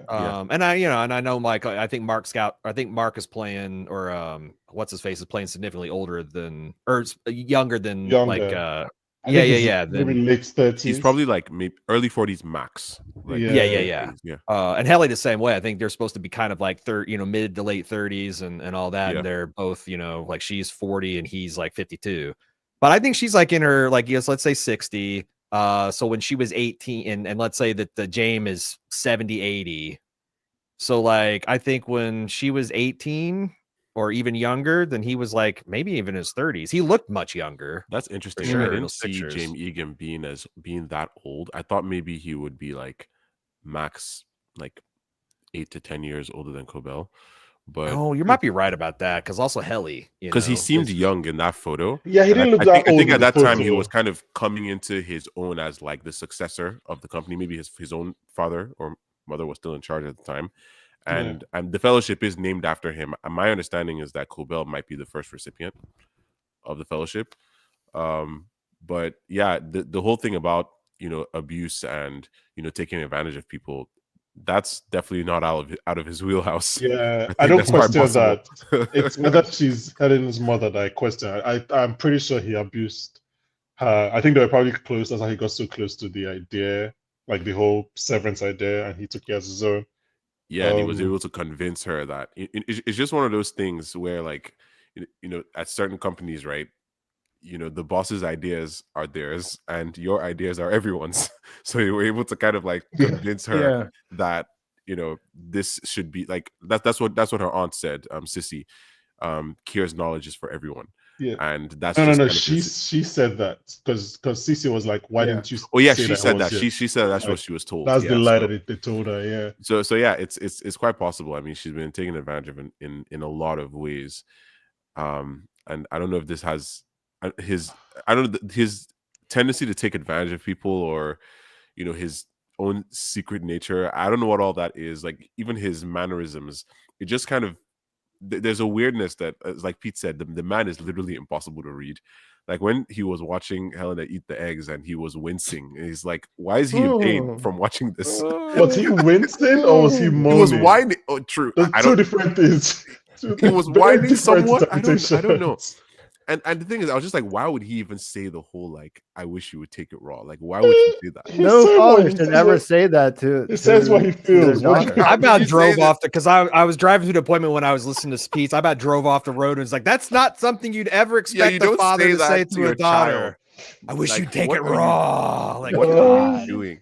The only logical reference I can come up with it, like, for the show, is that it's kind of a reference to Milch in season 1 telling Helena, as she's about to become Helly and like get the chip in her head, that Kier took 3 raw eggs. Oh, yeah, that's milk. definitely. Yeah, that's why he said it. Yeah, but like, you still shouldn't say it. It's just funny language to throw around the breakfast table with your daughter. She doesn't even respond to it. She just keeps. She's heard it before. She's had this back and forth. I understand that. Thank you for voicing your opinion. I mean, you guys are right. That's a very weird thing that he says. But for me, it's still when she's like, "You're not eating." He's like, "No, I'll just watch."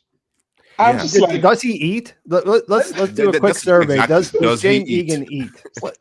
Or does he? Maybe he does. But he eats those crazy Lumon cubes, right? Oh, God. What a man! Like Gemma does. Maybe that's why he was on the testing floor. He was re-upping on his his meal. He's getting his. Jeez. Yeah, getting his food pucks that he just has put in the water, and there food you go. Pucks is great. We should just call it that from now. Maybe that's also something happens in that scene. I just remember the breakfast scene. She says that they're taking care of Irvin, and he kind of gives a look. I wasn't sure what that look was. Was it like, oh, this person that almost killed my daughter? But like she says, we're taking care of Irvin, and he gives a look to her. Well, as far as we know, he doesn't know that Herb tried to kill his daughter, because he doesn't know about it. Well, Drummond said that they were going to keep her. There was certain things that they were going to keep part from him. Yeah. So why does he think Helly's back? Well, he approved of. He approved of her like going to back down as Helly because they said father because they need it for Cold Harbor. But so they probably just didn't tell him about the Ortbo. They didn't tell she almost died in the Ortbo. Fair. Oh yeah, I forgot about that. Okay. Yeah, all answers like any confusion related to what he thinks can just be simplified in that Cold Harbor is the only thing that they care about. So I guess he just knows Irvin as some guy that is investigating Lumon on the outside. That's where I kind of left it. I don't know for sure.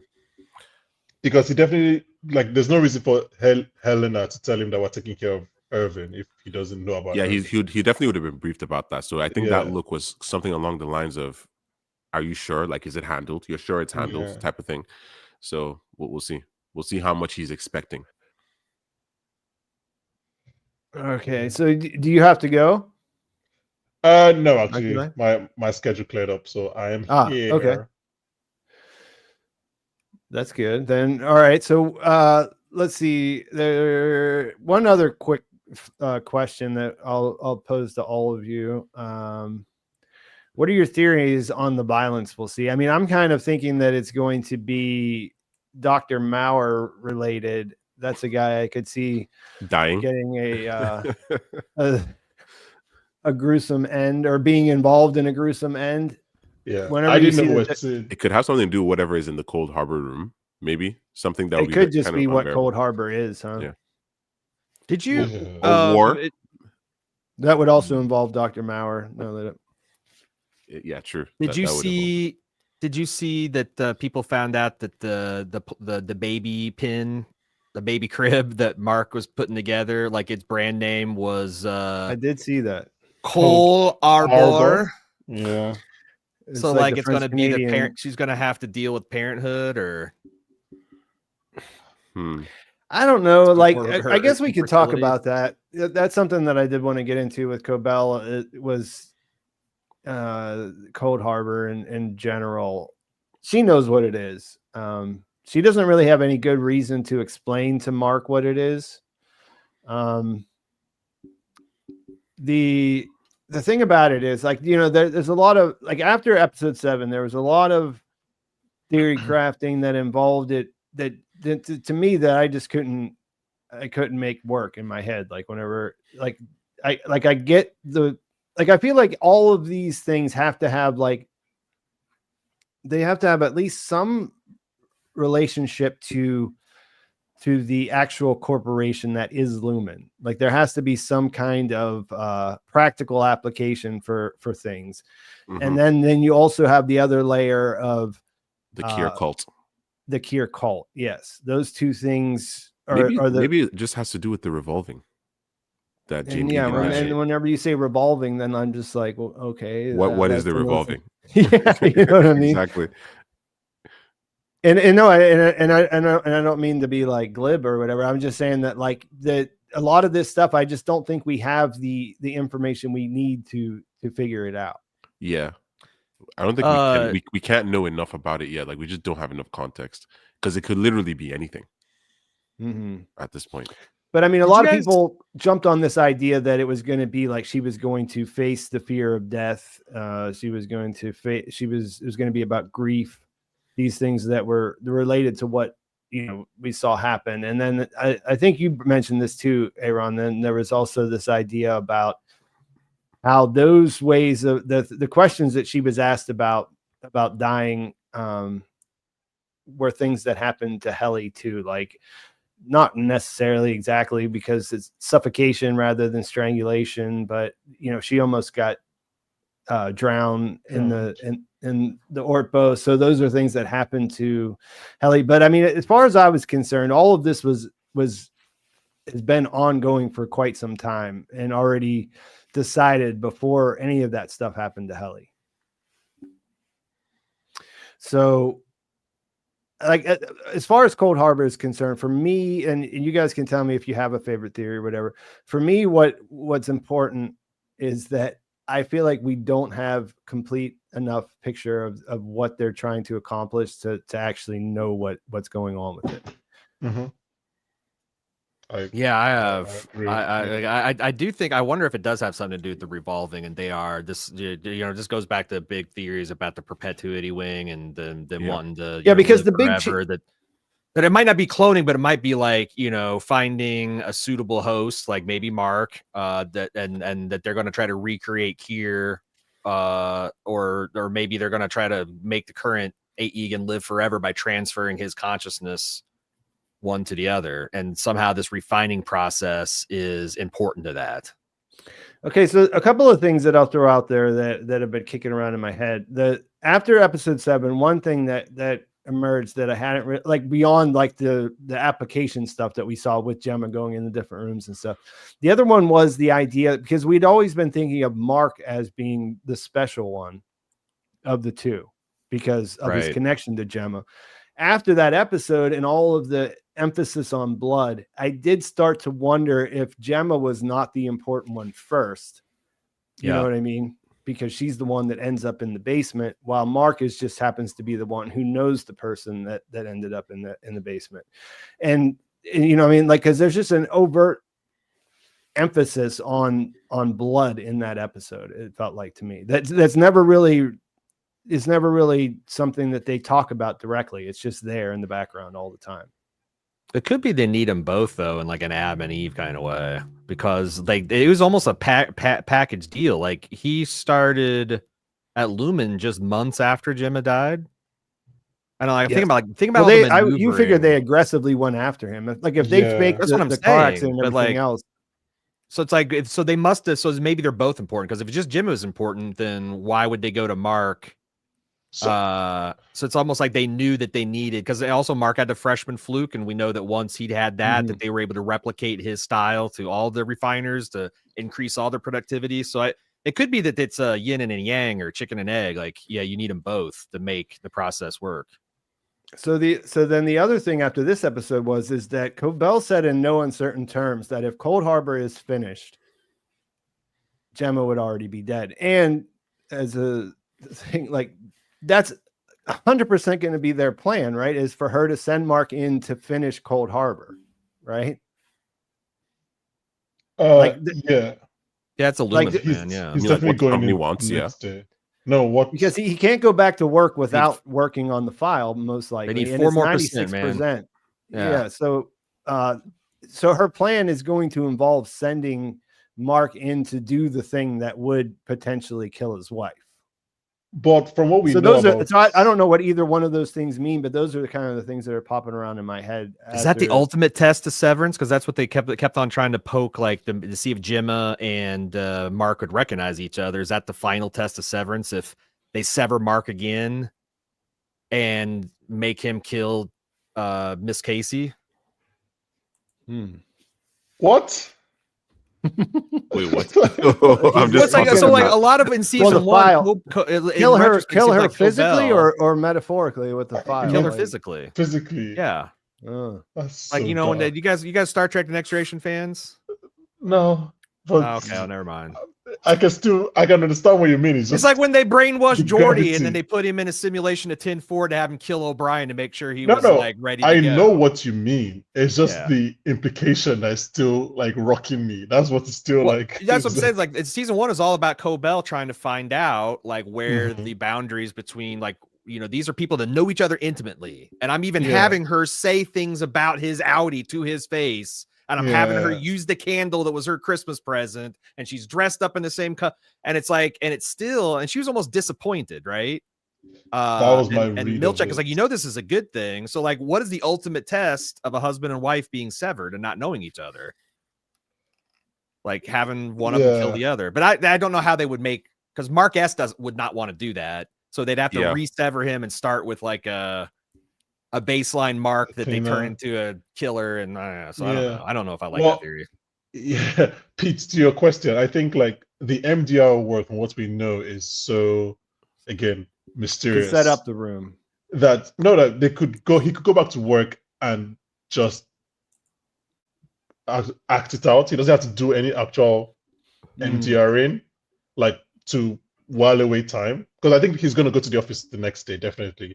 But I'm saying like he doesn't necessarily have to do that extra 4%. He could just say, "Oh, none of these numbers is scary enough yet." So because I just think about how Dr. Maurer was sat.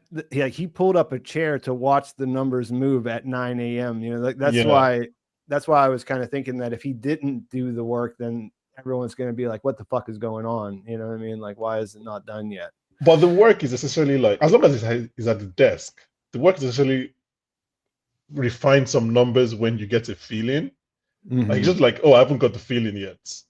If that makes sense. I just just keep on wasting time. You guys, with the control room situation, I know that the director of that episode, she kind of said that there was stuff in those scenes if you go looking for it, like revelatory kind of things. Those the people who were watching them, did you pick up anything from those, like what was happening there? They look like each of their counterparts. Well, yeah, I picked up on that part. That was, you know, that was before I looked up the casting. I was convinced those were the twins from the Woe's Hollow episode, right? And they weren't. I'm like, oh shit, you know. You guys think maybe they're the ones on the chopping block somehow? Well, it was odd to me that they weren't there, but then I thought, okay, they're not there, but nobody's working either, so that maybe they only come in whenever their counterpart comes in. But I guess some of the theories I saw related to that was that they were actually giving them their feelings, like the numbers themselves didn't actually do anything, but they were saying, because they have 4 buttons there, right? That would be corresponding to the different tempers. So whenever you see the watchers hit the buttons, that they were actually sending a signal, and then the it was like a chat call response thing. Yeah. That's not what I took away from it looking at it myself, but I see a lot of people saying that online. I think it's plausible. Yeah. Like, to me, it looked like they were just watching, and that those actual buttons were like were cycling the different cameras. But then that was what I thought as well. Yeah. Yeah, but then like I said, the director made it sound like there was something there that I might be missing, so I started to question my. I think I got a theory about Jame before we, like, at some point I want to try out on you guys, because I think this is something I've thought of on our feedback show, and I've searched, I haven't seen anyone else suggest it. Okay. Hit us with Jame. Now. Do you want me to, or I just want to make sure the whole panel's here, and I know it's getting late. But Jame, that's a real name. Like, it's not like they just took the S off. It's a real name, and I looked into it, and it's based on the Hebrew, and it means supplanter, because this is a version of Yaakov, which was the biblical figure of Jacob. You guys know anything about Jacob and Esau? Yeah. a bit. So if the chat doesn't know, Jacob is the guy who later became Israel and founded that whole thing. And his father, Isaac, he loved this woman, Rebecca, and she only had 2 children, Jacob and Esau. And Jacob was literally born second, but he was holding on to Esau's, in the Bible, his heel as they come out of the birth canal. So Esau's the firstborn. There's a lot of rights in ancient times going to the firstborn. Like, he was set to get all the inheritance. It makes a big difference. Yeah. It makes a big difference.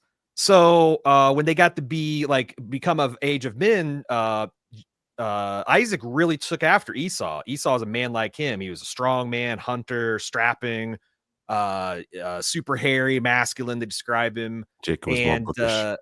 Jacob was more of he liked his mom. He liked to hang around the tent, and he liked to cook, and he was a lot more gentle spirit, and that wasn't what they wanted out of boys back then. So Rachel was upset that Esau was going to get the birthright, and Jacob wasn't going to get anything. So she's like, here's what we're going to do. Your brother's out hunting right now. I'm going to dress you up, because at this time Isaac was old as shit and he's almost blind. I'm going to dress you up in Esau's clothes. I'm going to take some goat skins, and I'm gonna put them on the back of your hands and on your neck, so that when your father feels like, you'll feel like a hairy dude. And I'm going to cook his favorite dish, which is this rabbit stew, and you're gonna say you're Esau, and I say, Dad, I'm back hunting, and here's your favorite dish. I cooked it for you. So he does this, and he goes into Isaac and he gives him this dish, and he's like, he's like, well, you don't, you smell like my son, you're dressed like my son, you're hairy like my son, and this rabbit stew is just classic Esau. And he gives, towards the end of his life, he gives Jacob his blessing and all of the inheritance. Like, he confirms that, like, in a legal way. And then Esau gets back, finds out he's been screwed over, and like that sets the brothers like at enmity their whole lives.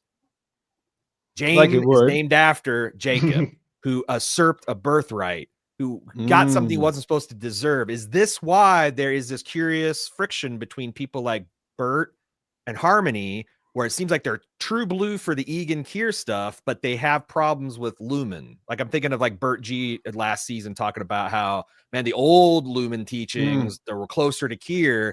Is Jame like, is he like a second? Is he not supposed to be the CEO, and he's stolen that from somebody, and it's caused a schism within the church? Well, didn't his this is like something I don't know exactly, but wasn't the CEO who preceded him? It was a woman, and isn't she the only one who did not die in in the position. Let me go because I feel like I see this page like 17 times a week, but it's the list of CEOs on the Severance wiki. Page doesn't exist anymore. What? No. This is like the most useful thing.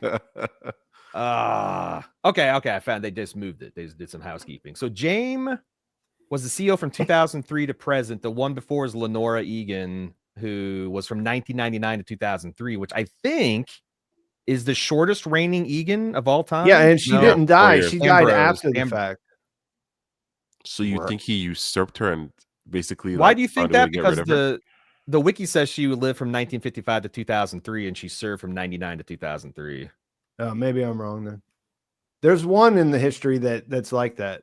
Almost all of them died in office, but one of them didn't. But unless Aaron, you think he became CEO by getting rid of her, and Myrtle, that's how she died.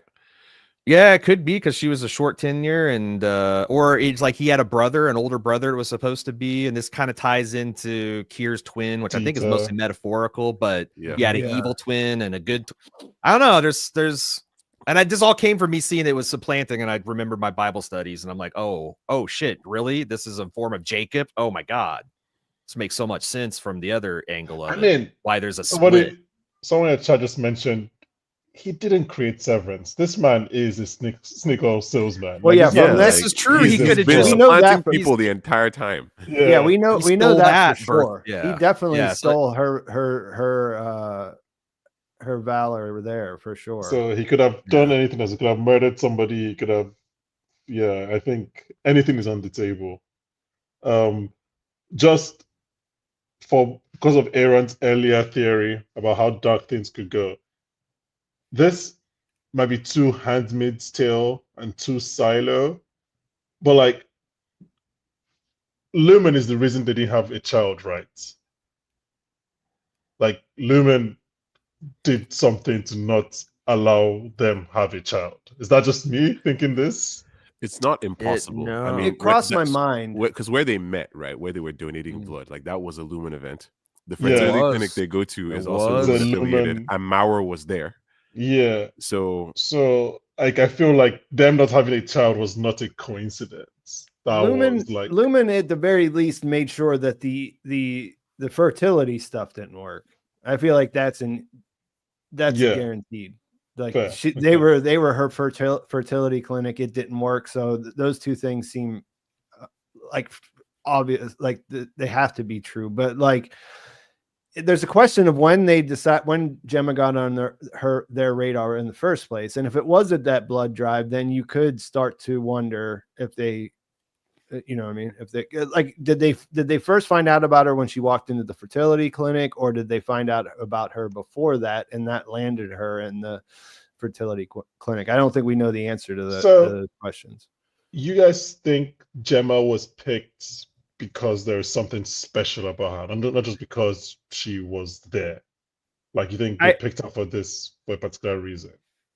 I do. That'd be something because they had all the they had the blood drive, they had the fertility, and it seems like that they got more and more interested in her and started sending her to surveys. Like, and that Mark didn't. I guess that's why she seems to be more important because she was actively recruited and Mark didn't want to have anything to do with it. Yeah. So I personally think Mark is only important because he is Gemma's husband. And he knows her the best, and he can. Yeah, that's sort of where I'm at now. I didn't used to think that, but that's sort of what it's telling me this season is that it's really Gemma that was the one that was important. So you can say Gemma is Jesus, and then Mark is just Jesus's best friend in this case. Like Gemma is the person that they wanted. Gemma is the special one. That's where I'm leaning. I mean, I'm not John the Baptist, and she's Jesus Christ. Yeah, he's the one to prepare the way. Or to help Jesus along. He's one of the disciples. That's more accurate. What do you got? Where are you guys leaning? Bible corner. I mean,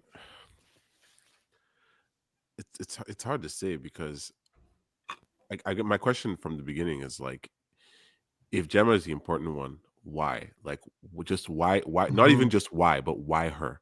Because whatever reason they give us is like, okay, well, why did it have to be her? And I don't know if this has something to do with the entire fertility thing. I know we're not really thinking too much about the whole pregnancy theory stuff. I know Bankole is definitely against that, but at the same time, the show does focus a fair amount on fertility, even with the whole egg motif stuff. Like it's kind of just always there in the background. That's what an egg is, Yeah. right? Yeah, and I wonder if part of even with the violence that we're expecting in episode 10 has something to do with that. And you even have like the baby heads and the care babies and stuff that are in the opening sequence, which by the way becomes clearer and clearer every episode. I just wonder, I don't know if there's some kind of trauma involved that maybe she went through that we haven't seen yet. Maybe there's another flashback that's coming. Who knows? That's something I did this week was when I was doing my breakdown. I didn't talk about it at all, but I did go back and sort of see frame by frame the opening credits, and most everything there has been addressed at this point, except for the elevator and the babies. Yeah, basically. Which is kind of like, well, what are we talking about then? You know what I'm saying? Right. Can I? So I saw something in the chat. Someone mentioned because I hate the theory that Rickon is involved with the Egans. Although, but someone suggested that like too, that when I talk about my theory about Jacob and Esau, Jacob's mother was Rebecca. Rickon has a friend named Rebecca. Is Rickon like the true heir of the Egan Empire? And one of the things that Jame did first with the chip is chip him and sever him so he doesn't remember. I mean, if you had he's got lots of money, but he doesn't really talk about his family. He's a trust fund kid, but where's his rich parents? He's traveled the world as a homeless person. In the book, doesn't he? I haven't read it, but in the book, doesn't he talk about his family? Sorry, he does. What? The performance artist. Yeah, how he was born. As part of they had sex on. They conceived him on stage, and she gave birth to him on stage as well in a performance art. Oh, I love Rickon so much. But if you had to guess, like if you had to like go around and look at the known characters and think about who might be secret Egans, now that we know that there are more, Jame has more children probably than what we know, and his predecessor. I feel like Rickon and Natalie Drummond would be the two highest on Natalie. Okay, Natalie's an interesting. That's interesting. Just because of where she works more than anything else, you know what I mean? Like the way that they definitely biracial, right? She is, yeah. Mm-hmm. You think so? She got blue eyes, doesn't she? Yeah, no, she definitely is. Even the actress mentioned it on the podcast. On the yesterday she mentioned it on the official podcast. I did hear that. Not just that she is in real life, but that was a consideration with what Natalie, her character, was doing Rickon, I think the frolic guy, Mr. Drummond, is I would go Rickon and Drummond because they also do kind of look like that stock. Also, someone pointed out a long time ago that Rickon is literally Rick in, which is what you call innies. Yeah, I've always hated the secret Egan Rickon thing too, because I just like Rickon as the entity. I do, yeah. I like him. I just enjoy him as also the flashback in episode 7 of them being a cute family. That could have been brother and sister. That could have been Natalie and Rickon. It could have been like not that, but the scene before that, whenever she comes out of the house, that could be brother and sister. That flashback kind of helps this crazy ass theory though, because it's almost like, why of all the people to be in Mark and Gemma's life, to marry Devin, Rickon. Because why are all these people living in Kier PE? Why did you all move to a Lumon company town? You're not working at Lumon. What the hell? I don't think Mark. Wait, is the university in Kier PE? Gans College? Yeah. Okay. They go there in season 1. That's because their house Bobby's hanging out. Yeah, because their house wasn't Lumenhausen. Definitely. No, it wasn't. He's moved into a Lumon house now, but his original one wasn't. Mm-hmm. Oh, I meant to go back and look at it, and I didn't. Whenever the two police officers come up to the door, they're both men, right? Yeah. At least one is. Yeah, at least one is. You only know one? Yeah, I believe so.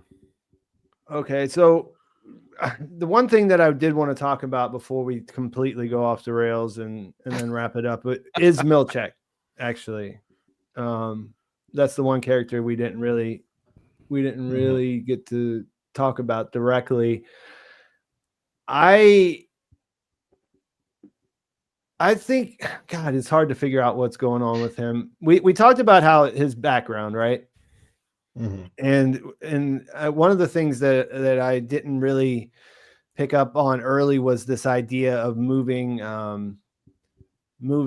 Miss Wong's bed, like physically moving her bed to Svalbard, which is like not a small thing. But I was reminded that in the first season, whenever we saw the bed of Harmony in the basement, like that was her literal bed from Myrtle Egan's School for Girls. Like that's what the set dresser said anyways. You know what I mean?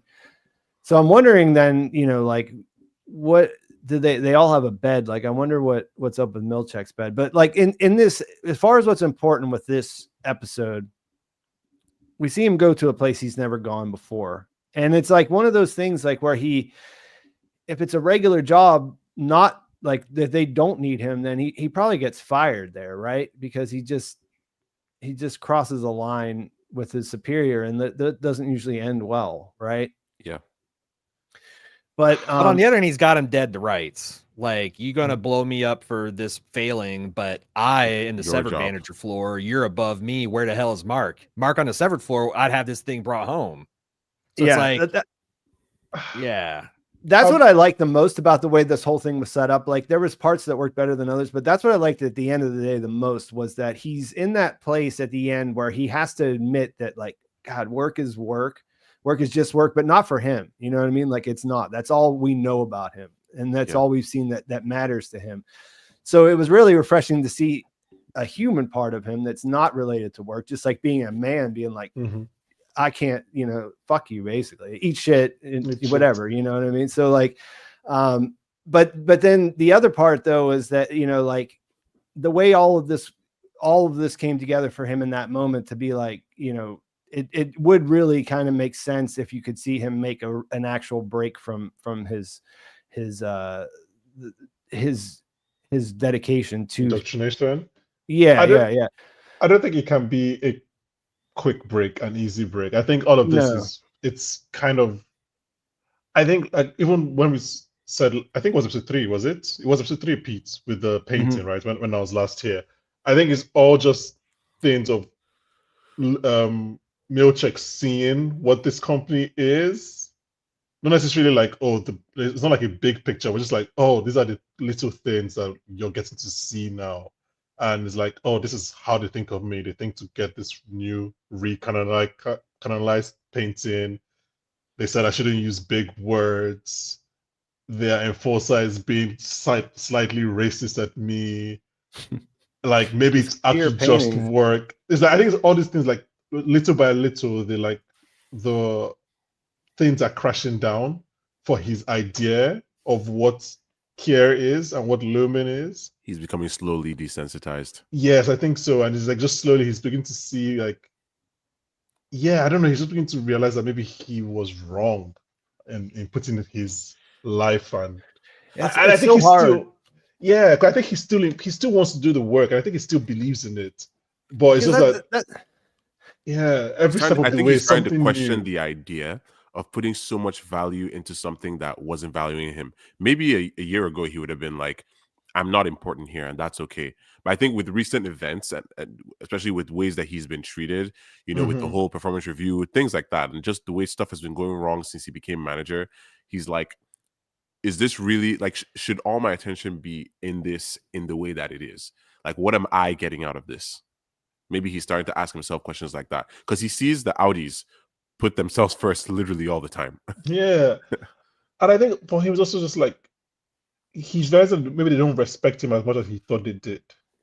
Like, he thought, I'm the boss now, and you're treating me worse than before. Yeah. And I think it's just, I think he's still, especially if you guys are right and he grew up in this institution, I think he still believes in it, and he still believes in care and praise care and all that stuff. But like, more and more, the word is skipping my head when you just realize that something is not correct. I can't remember the word. It's come to me at some point, I'm sure. So I think all of that is just beginning to like slowly. He's just like, maybe I shouldn't put as much stock as I do in this thing, and maybe they are taking me for granted, and maybe it is just work, and it's not like life or death or whatever. I don't know. Jim and I got into this last week because I had a problem with a lot of the idea of Coobel making a clean break. You know what I mean? Like, and that's sort of, I'm not sure that that's the thing that happened, but because it's like, there's so many, it seems easy enough. Like if you, like with most things, if you think, okay, sorry, I realize I'm wrong. I realize I'm wrong about this thing. And now I'm going to change my worldview. But in this situation, when there's high control and everything else, like it's all he has. You know what I mean? Like he in order to accept the truth, he loses everything that he has. You know what I mean? That's the way it's set up, right? Yeah. All of his connections, all of the people that he knows, everything is just gone over that. Rough. And there's also, and I'll let you say something about it if you want to, Aaron, but like the other part of it is that there's an investment, you know what I mean? Like if you say that I'm not going to do this anything, then you have to say like, I was wrong for everything. Like, and so when you're only wrong, like what are you? You know what I mean? Like it's very difficult. Yeah. Yeah. He's going through a lot. Sorry guys, mentally I'm still on the beds thing. Sorry to take us back, because when Milch said it, I thought he meant it metaphorically. No, I did too. But he doesn't say it that way at all. So the only other time beds have been mentioned on this show, and not to add more fuel to this theory, Rickon gives his child 3 beds. Oh God, I don't want to be. We're gonna come out of this all Rick and truth. Wow. I'm back. I'm sorry. I just meant. Oh my God! Wow. I've been on this bed thing for the last 5 minutes. Even when I was talking, I was still thinking about the beds. I was just like, Rickon chooses to give his child 3 beds at the same time, and that's a significant Egan number. 3 eggs. Mark had the 3 lights. There's been a lot of series of 3s in this book connected to the Egans. I don't want this. I don't want this. And let's be honest, Rickon speaks like an Egan. Rickon, he's got the he's got the. I thought Rickon wrote the 4th appendix. I thought Rickon wrote it. It sounds like a chapter of the book. Yeah, the other co-host Jim, he thought that for sure that it was written by Rickon. So, I'm leaving this podcast. No, I'm not going to be a Rickon truther. Rickon is just Cole a weird Arbor guy. Bed was a 3-in-1 bed. Oh my God! Oh my God! Cold Fair. That's insane. Stop it! Don't do this. That's not a street, Pete. We're gonna. Yeah, no. Rickon is just a weird person who fell in love with Devon. I am not falling on this. 3-in-1 bed. 3-in-1 bed. That's a little wild. God. There's no way. Oh, yeah. Okay, so the bed thing is just because whatever reason they're gonna have, not to stay on this bed thing, whatever reason Lumon is gonna have for like carrying your literal bed to your new place, it's not gonna be far from whatever reason Rickon has for like his, because like he doesn't want to disrupt the child's growth or whatever. Yeah, he doesn't want the trauma of like losing the other bed. So I feel like it would be the same thing Lumon would say and Kier would say. So it feels like yeah, but I mean, to be fair, I mean, a lot of that is sort of the point, right? I mean, like a lot of the cult stuff is the same if you're thinking about it in the Kier cult or the corporate cult, right? Like of just someone who has to deal with corporate bullshit to exist in that world, like in our world, you know what I mean? There's a lot of that is pretty culty. It's the stakes are different. We kind of think like, oh well, that's fine because you gotta make a living, you know what I mean? You gotta do what you gotta do to earn a paycheck or whatever. But like, and then the other side, like, it's just connected to weird ideas like I don't know if you guys have read the compliance handbook and different things that Kier has said, but dude is weird. You know what I mean? Putting him out. Yeah. His philosophy is also, kind of weird. You know what I mean? Like most of that stuff is just directly related to just like the best you got is you got the best thing you can hope for is like Lumon to go and trade your labor for some cash, you know what I mean? So like you might as well enjoy it, basically. Like you might as well enjoy the exploitation, because that's really, you know, that's the real kind of self-sacrifice or whatever. So I do like, I guess my biggest questions going into this finale are, what is Coobel trying to accomplish? You know what I mean? Like I don't think that I don't think a clean break is as easy. I do think that I think that she could team up with them, because they're both sort of in opposition to Lumon, and I think her opposition is probably more directed towards Jame than anything else. Yeah, like on a, you know, the Cold Harbor file, like I said, I feel like they're going to have, like, the plan is going to be to go into work and finish it. So what can she do that would serve them and her at the same time, kind of thing? You know what I mean? no, So yeah, I guess. know what you mean. Go ahead. No, I was just agreeing with Pete. Yeah. I was gonna say the one thing, I guess, because like I got the opinion. I think it was expressed through the show that Coobel was disappointed that Mark and Gemma never recognized each other. So one possible happy ending is if she, you know, now she's the creator of the Severance thing. She's gonna have access to the testing floor. That's somehow because Helly's gonna beat the old man down and take his key card.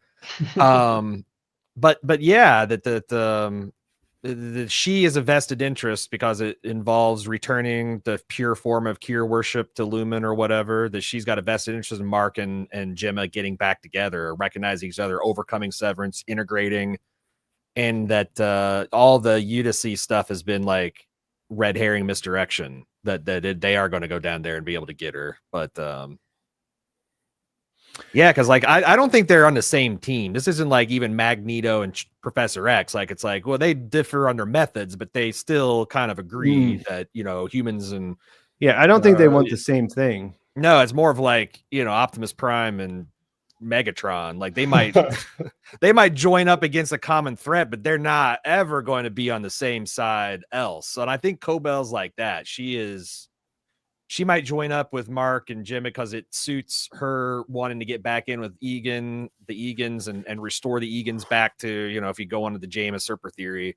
But like, I don't think she's ever going to be like, oh yeah, we don't want to sever people. And we don't. Yeah. But she does care a lot about Mark. Yeah. Because the thing about it was, like, after last week, I felt like maybe I was fixating a little bit too much on the cult side of things. Like I don't know for sure, but that seemed like those were hard things for me to, with all those characters, you know, like the indoctrination, I just felt like it's real and that they have investment, and it's difficult to imagine them totally flipping in a way that normal TV characters might, or just normal people in other situations might, you know what I mean? But when I thought about it some more, like even from the just her being the inventor of Severance side, that's her baby, right? Like that's the thing that she created for a reason, and she thought there was something important about it, that it was an important discovery. So even if she is able to like shake off Kier, like she still cares about Severance, and if she burns down Lumon, then that burns down Severance too, right? I don't think does she want to burn down Lumon, or does she want to set? Well, I don't think she does, but my initial thought was that she didn't want to do that because of the cult. You know what I mean? Like that she really does still believe in Kier. But even if she doesn't, then yeah, Severance is. I don't think she wants to end Severance either. I think she's just ready to claim her property. Right, like she wants recognition. She wants to be in charge of it. I think she's been a bit, again, disillusioned by the fact that like they took her idea. That's fine. I was okay with it for 10 years, but now they're kicking her out. Like if you think back to her conversation with Helena in the parking lot, it has a different look now that you know that it's actually her idea. Like, and she she doesn't have delusions of grandeur. She's actually grand. You're afraid of me. Like they might be. Yeah. Or every at the very least, they will want to get rid of her. Yeah, it changes everything because you're like, oh, actually, no, you are right. You should be in charge. This is all you, and they should be afraid of you. And so I think all the conversations have changed now. You're like, oh, okay. So I think she wants to just. I don't think she wants to end Severance. No, maybe she wants to help Mark and Devon because that's her best way to get to where she. Yeah, it's like, I don't know, using it's like when you have somebody in the team that is there, but you know they're going to betray you. They only need your help to get into the bank, but you know when you're in the bank, they will shoot you. So it's just like, how do I get into the bank? That was my thinking. But even like Regabi, I never thought Regabi and Mark were actually on the same side. I still don't trust Regabi. I just think it was like neutral kind of like means, if not the same ends or whatever. Being a new test subject.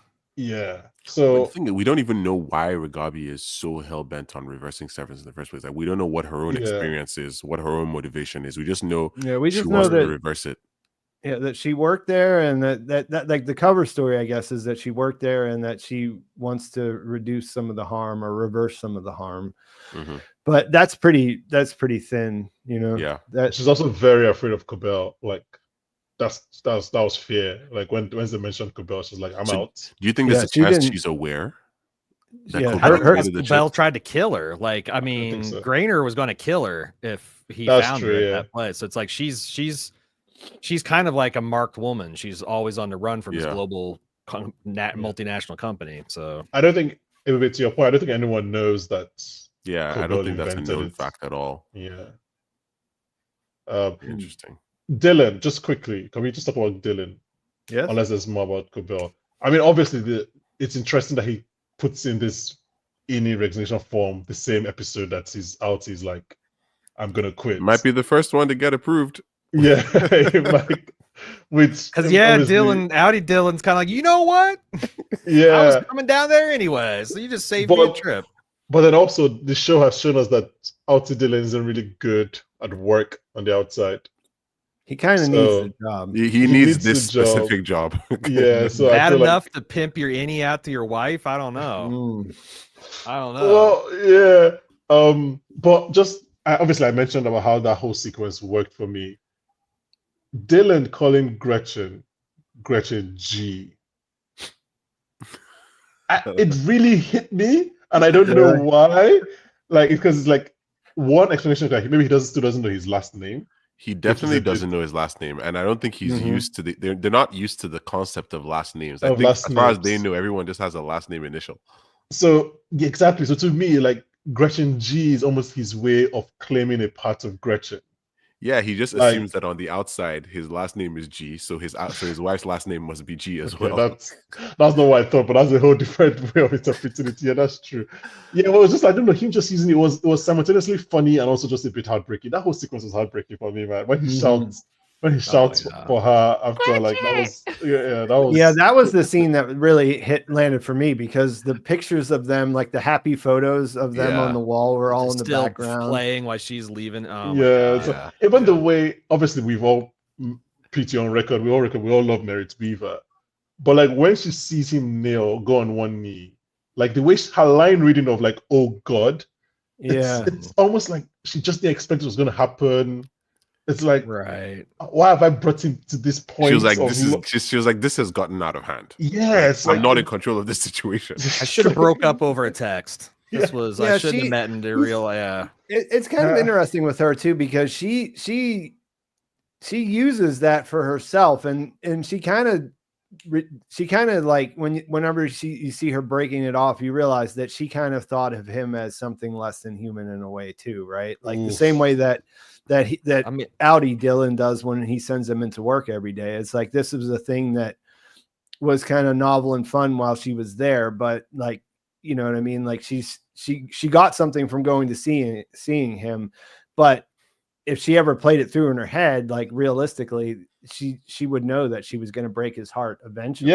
Yeah, she is definitely. I mean, we understand why she did it, but she was the one who was emotionally irresponsible here. like she went into this knowing that this was a child, an adolescent, and like he's gonna fall in love with her, and she knows it can't. She has the real world knowledge that this is not gonna last, but she still does all of this anyways, and she still breaks his heart. And then when he's talking to Helly's demeanor about outies to me was very similar to Helena's demeanor about Innies. Like she hates outies. She hates because outies. she hates her outie. Like two sides of the same coin. Opposite sides. The way she talks about Gretchen, it makes sense that they would be inverses. Like they're like Pete said, two sides of the same coin. Like literally, it's the same. Right. It's the same personality in a sense. Like they're still the same person. They just have completely different viewpoints and perspectives and starting points on life. They have different contexts. Plus, how long is a person or a group of people going to be told that they're less than, they're not human, they don't matter, you're not even a real person, and like even if they didn't, even if they kind of looked up to them, eventually that hate will be reciprocated. Yeah, like they have to lash out eventually. One-way beef. Remember in episode 5 when Milch was intimidating Mark in the elevator, and he's sounding so much like Audi Mark, right down to the snark and everything. He's like, yeah, hell yeah, Mr. Milch. So what happens when Helly R meets Mark Scout? Okay, first of all, what context do you think that would happen in? I mean, I think it has to happen on the 7th floor, right? Assuming he can get there. Reintegration. When he's reintegrated, you mean? Reintegration, yeah. Yeah, it could be. That would be. I feel like she'd be intimidated to talk to him because, like, because she knows that he's here for something important to him that is not her.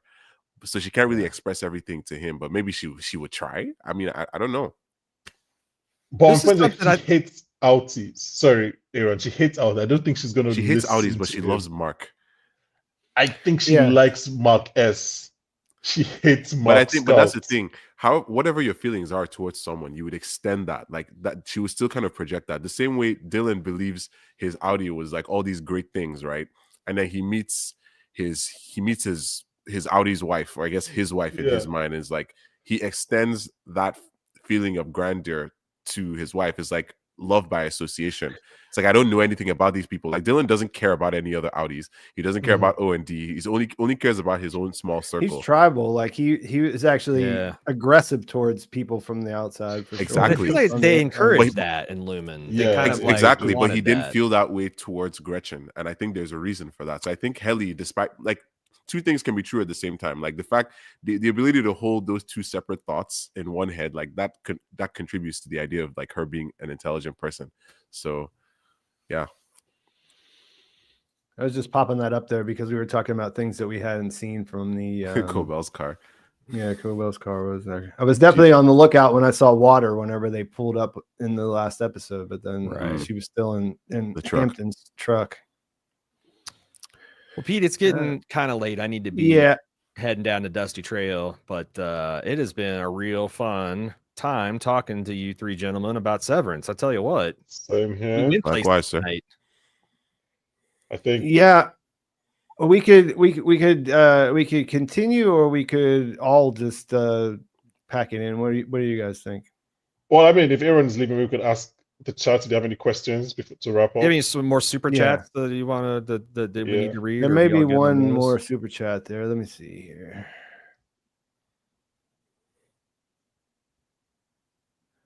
What if all of the rooms Gemma goes to are to create new memories? Essentially, what are the files is what this is asking. Right. You guys have so much brain power. I can't. I actually have a thing on this, and I mean, I talked about it on Popcorn for Dinner. All the experiences, essentially, it could be new memories. It could also essentially be testing out all the different situations that they would apply Severance once it is fully legalized and FDA approved and all that stuff. Yeah, like I figured that going on a plane, going to the dentist, all that stuff, right? So if that is the case, that's the monetization aspect of it. But I feel like there's a clear cult aspect of it that we might not be seeing yet. Assuming that all the theories about like transferring consciousness of past Egans, I mean, that could have something to do with it, but who knows? Revolving, it's I will put that in the revolving folder and yet to be determined kind of feeling. I think that the actual thing that they're telling us is that they make the files ahead of time. She goes in there and her any experiences things so her outie doesn't have to, just like every other version, like the work version of it. But there could definitely be more to it.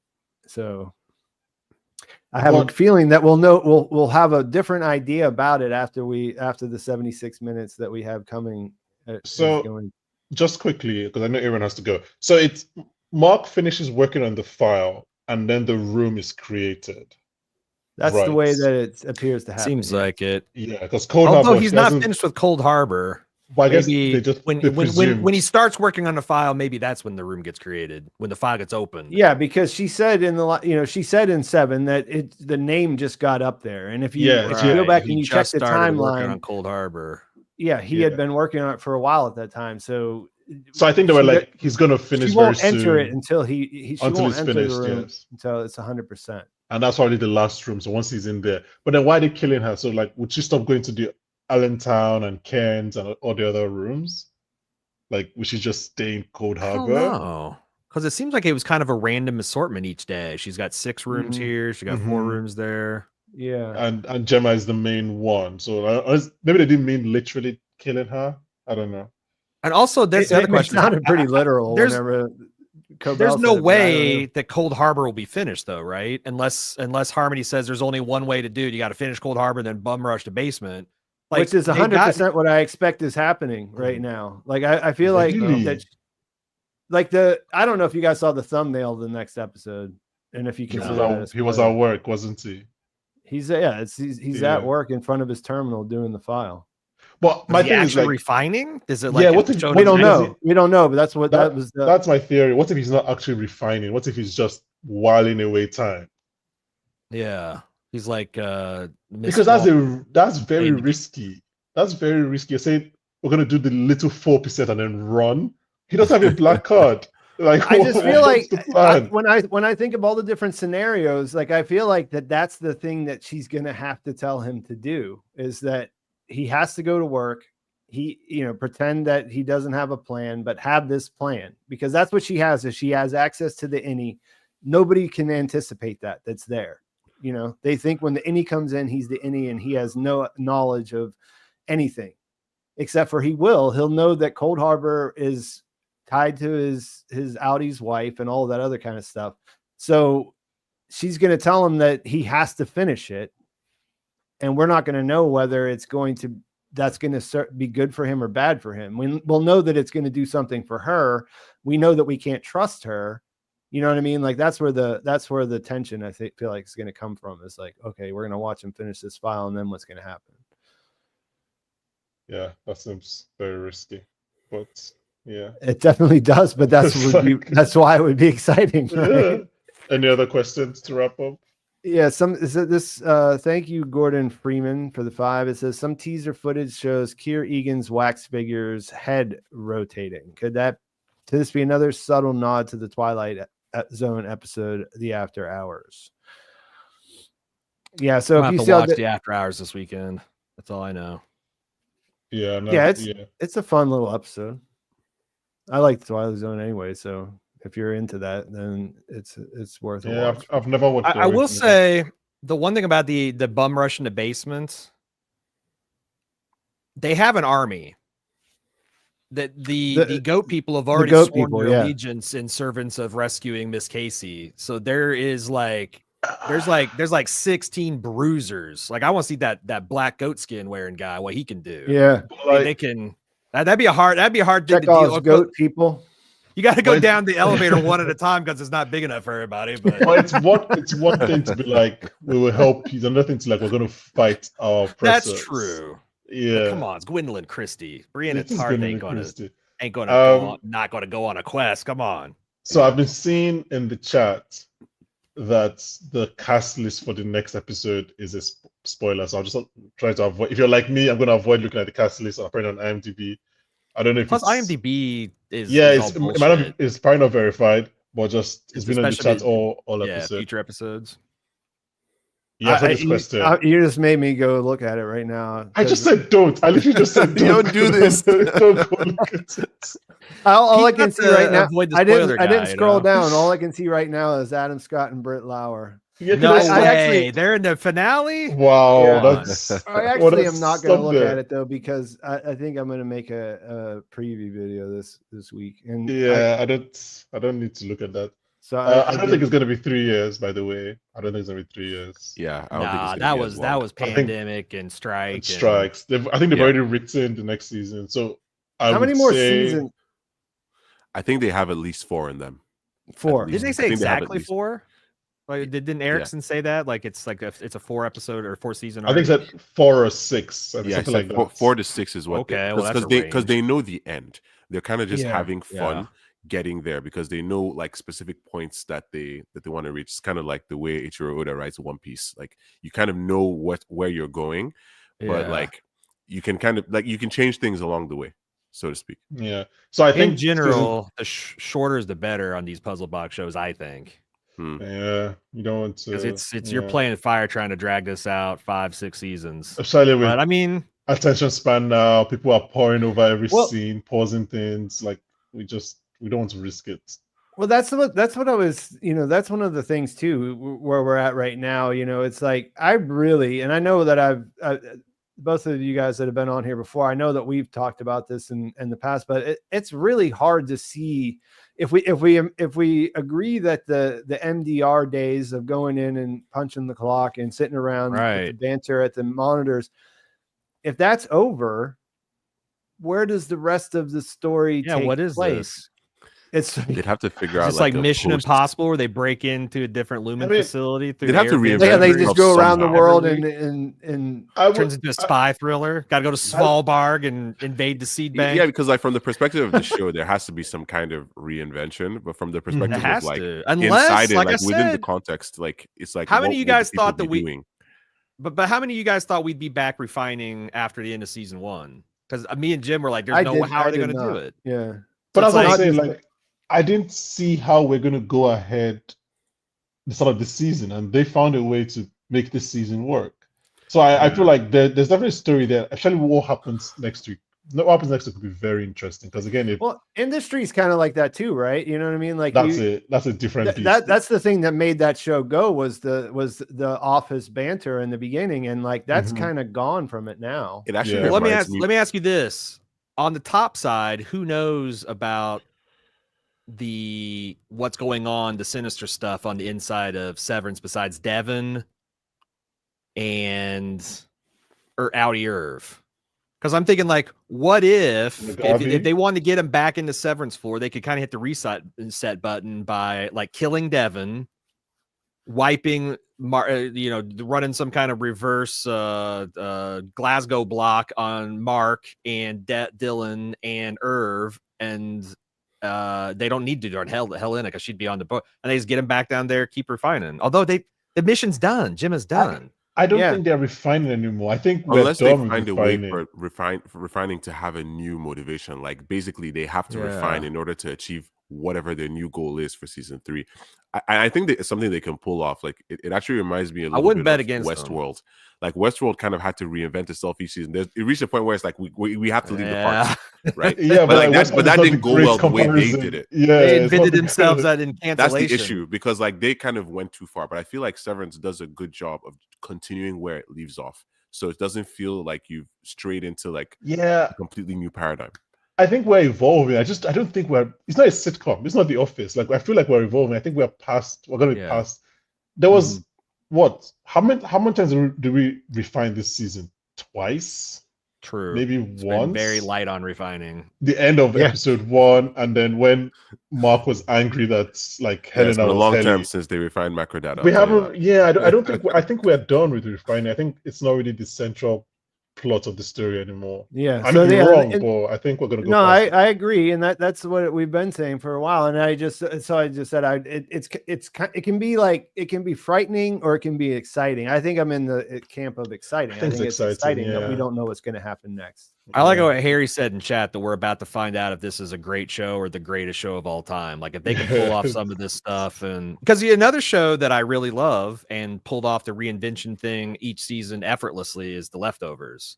Like they changed location, they added and subtracted cast, like they changed like what we knew about that, and I felt like those were great 3 seasons, even though each one was very distinct from each other. I don't even again. I don't get better every time too. Like the first one is probably that's the one that sticks to the actual book and everything else, but that's probably the least fun of the seasons to watch. Yeah, I don't even think Severance needs to reinvent itself that much. Like I think it's like season 1 and season 2 are not obviously it's not office bantery, but like they're not that. That's like Industry, for example.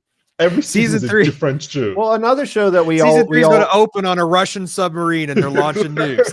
Like that's the great thing, or they're going to be cavemen. Like that'll be fun. But there is a possibility that they will all become captives at some point, and then that would open this all could be leading to no one coming back from the testing floor.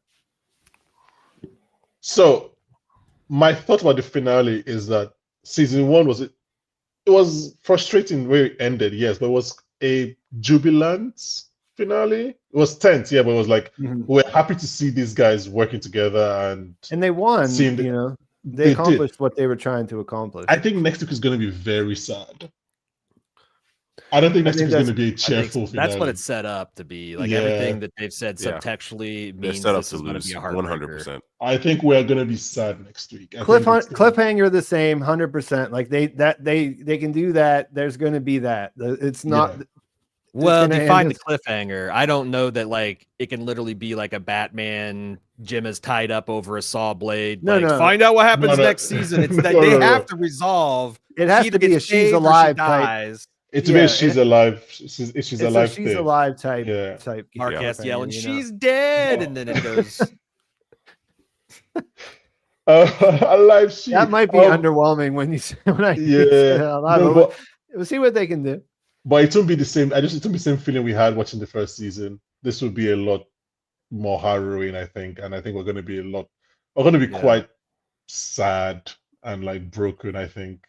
I'm not saying somebody would die. Someone doesn't have to die, but I think we're going to come off like the way I felt after the Industry finale. You said what kind of show is this earlier, and we kind of got sidetracked and didn't really come back to it. But I mean, I think the show is about relationships, right? Like in like most of sci-fi, there's a thread of human connection and love in there somewhere, right? You know what I mean? So if you're thinking about being sad, then are you thinking that means that that's going to be heartbreakingly sad like that? Yeah, I just think something. Yeah, that's where I was at before, for sure. You know, I don't know what it is. It doesn't have to be a death. I don't think like Devin is going to die, for example. But I think like something is just going to break her heart. Maybe it's Mark and Gemma being close to getting to each other, and then something happens. I don't know what it is, but something is going to be like quite tough to watch. I think it's not. I don't think we'll come up being like, "Yes, what a finale! We're so pumped. This was so fun to watch." I think it's going to be like, okay, let's like an Empire Strikes Back kind of ending. Like it's a total defeat, but there's a tinge of hope at the end. Yeah, let's be quiet for 5 minutes. Lando and Chewie are going to Jabba's. Luke's got a new hand. It was pretty rough, but yeah. I think I have a feeling I'm going to be. I have a feeling I'm going to be kind of insufferable this week when sending you guys messages, since I know that you all have screeners too. Because I feel like there's going to be a lot of Monday night, Tuesday morning is going to be. I need to clear out when I'm watching. Yeah, because I think there's going to be some things that I have to process before I can organize my thoughts. So I keep on coming back to this episode is almost as long as the penultimate and finale episode of last season. So like even though we're not really, because we started at the beginning of the heist last, like Dylan turns the switches and they sever, and we were just ready to do the heist. They've got enough time to set that up and do the heist next episode. Yeah. And if you combine, this was what, 50 minutes this week? So that's 120. That's 2 hours. That's a movie. the two episodes is a feature-length film. So it's like, I mean, I hope it's not a case of like bloating. But again, the show has done so well. The writing is very tight on this show. Yeah, so I just have to give them their due. Yeah, because I think some of the things that are sort of like bumps in the road and stuff it's all in service of bringing it all together at the end. You know what I mean? Yeah. Like, at least for this, at least for the first season of the show, that's what I came away thinking was like, there was some things maybe like that didn't land as good. Like maybe the outside stuff didn't seem as crucial as the inside stuff, all those things. But like, man, did it not all come together perfectly in the end? And you have to know that that's what you're going for and for that to work. You know what I mean? Like that has to be baked in a little bit from the beginning. Yeah.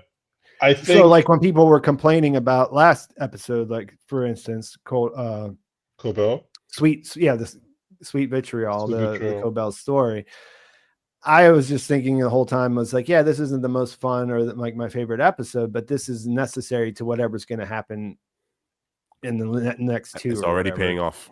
Yeah. So that's what that's I think people will cry next week.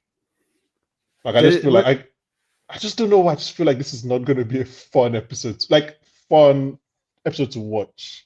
I just have that feeling. Yeah, I'm with you on that. Was there any misty eyes in this one that just happened?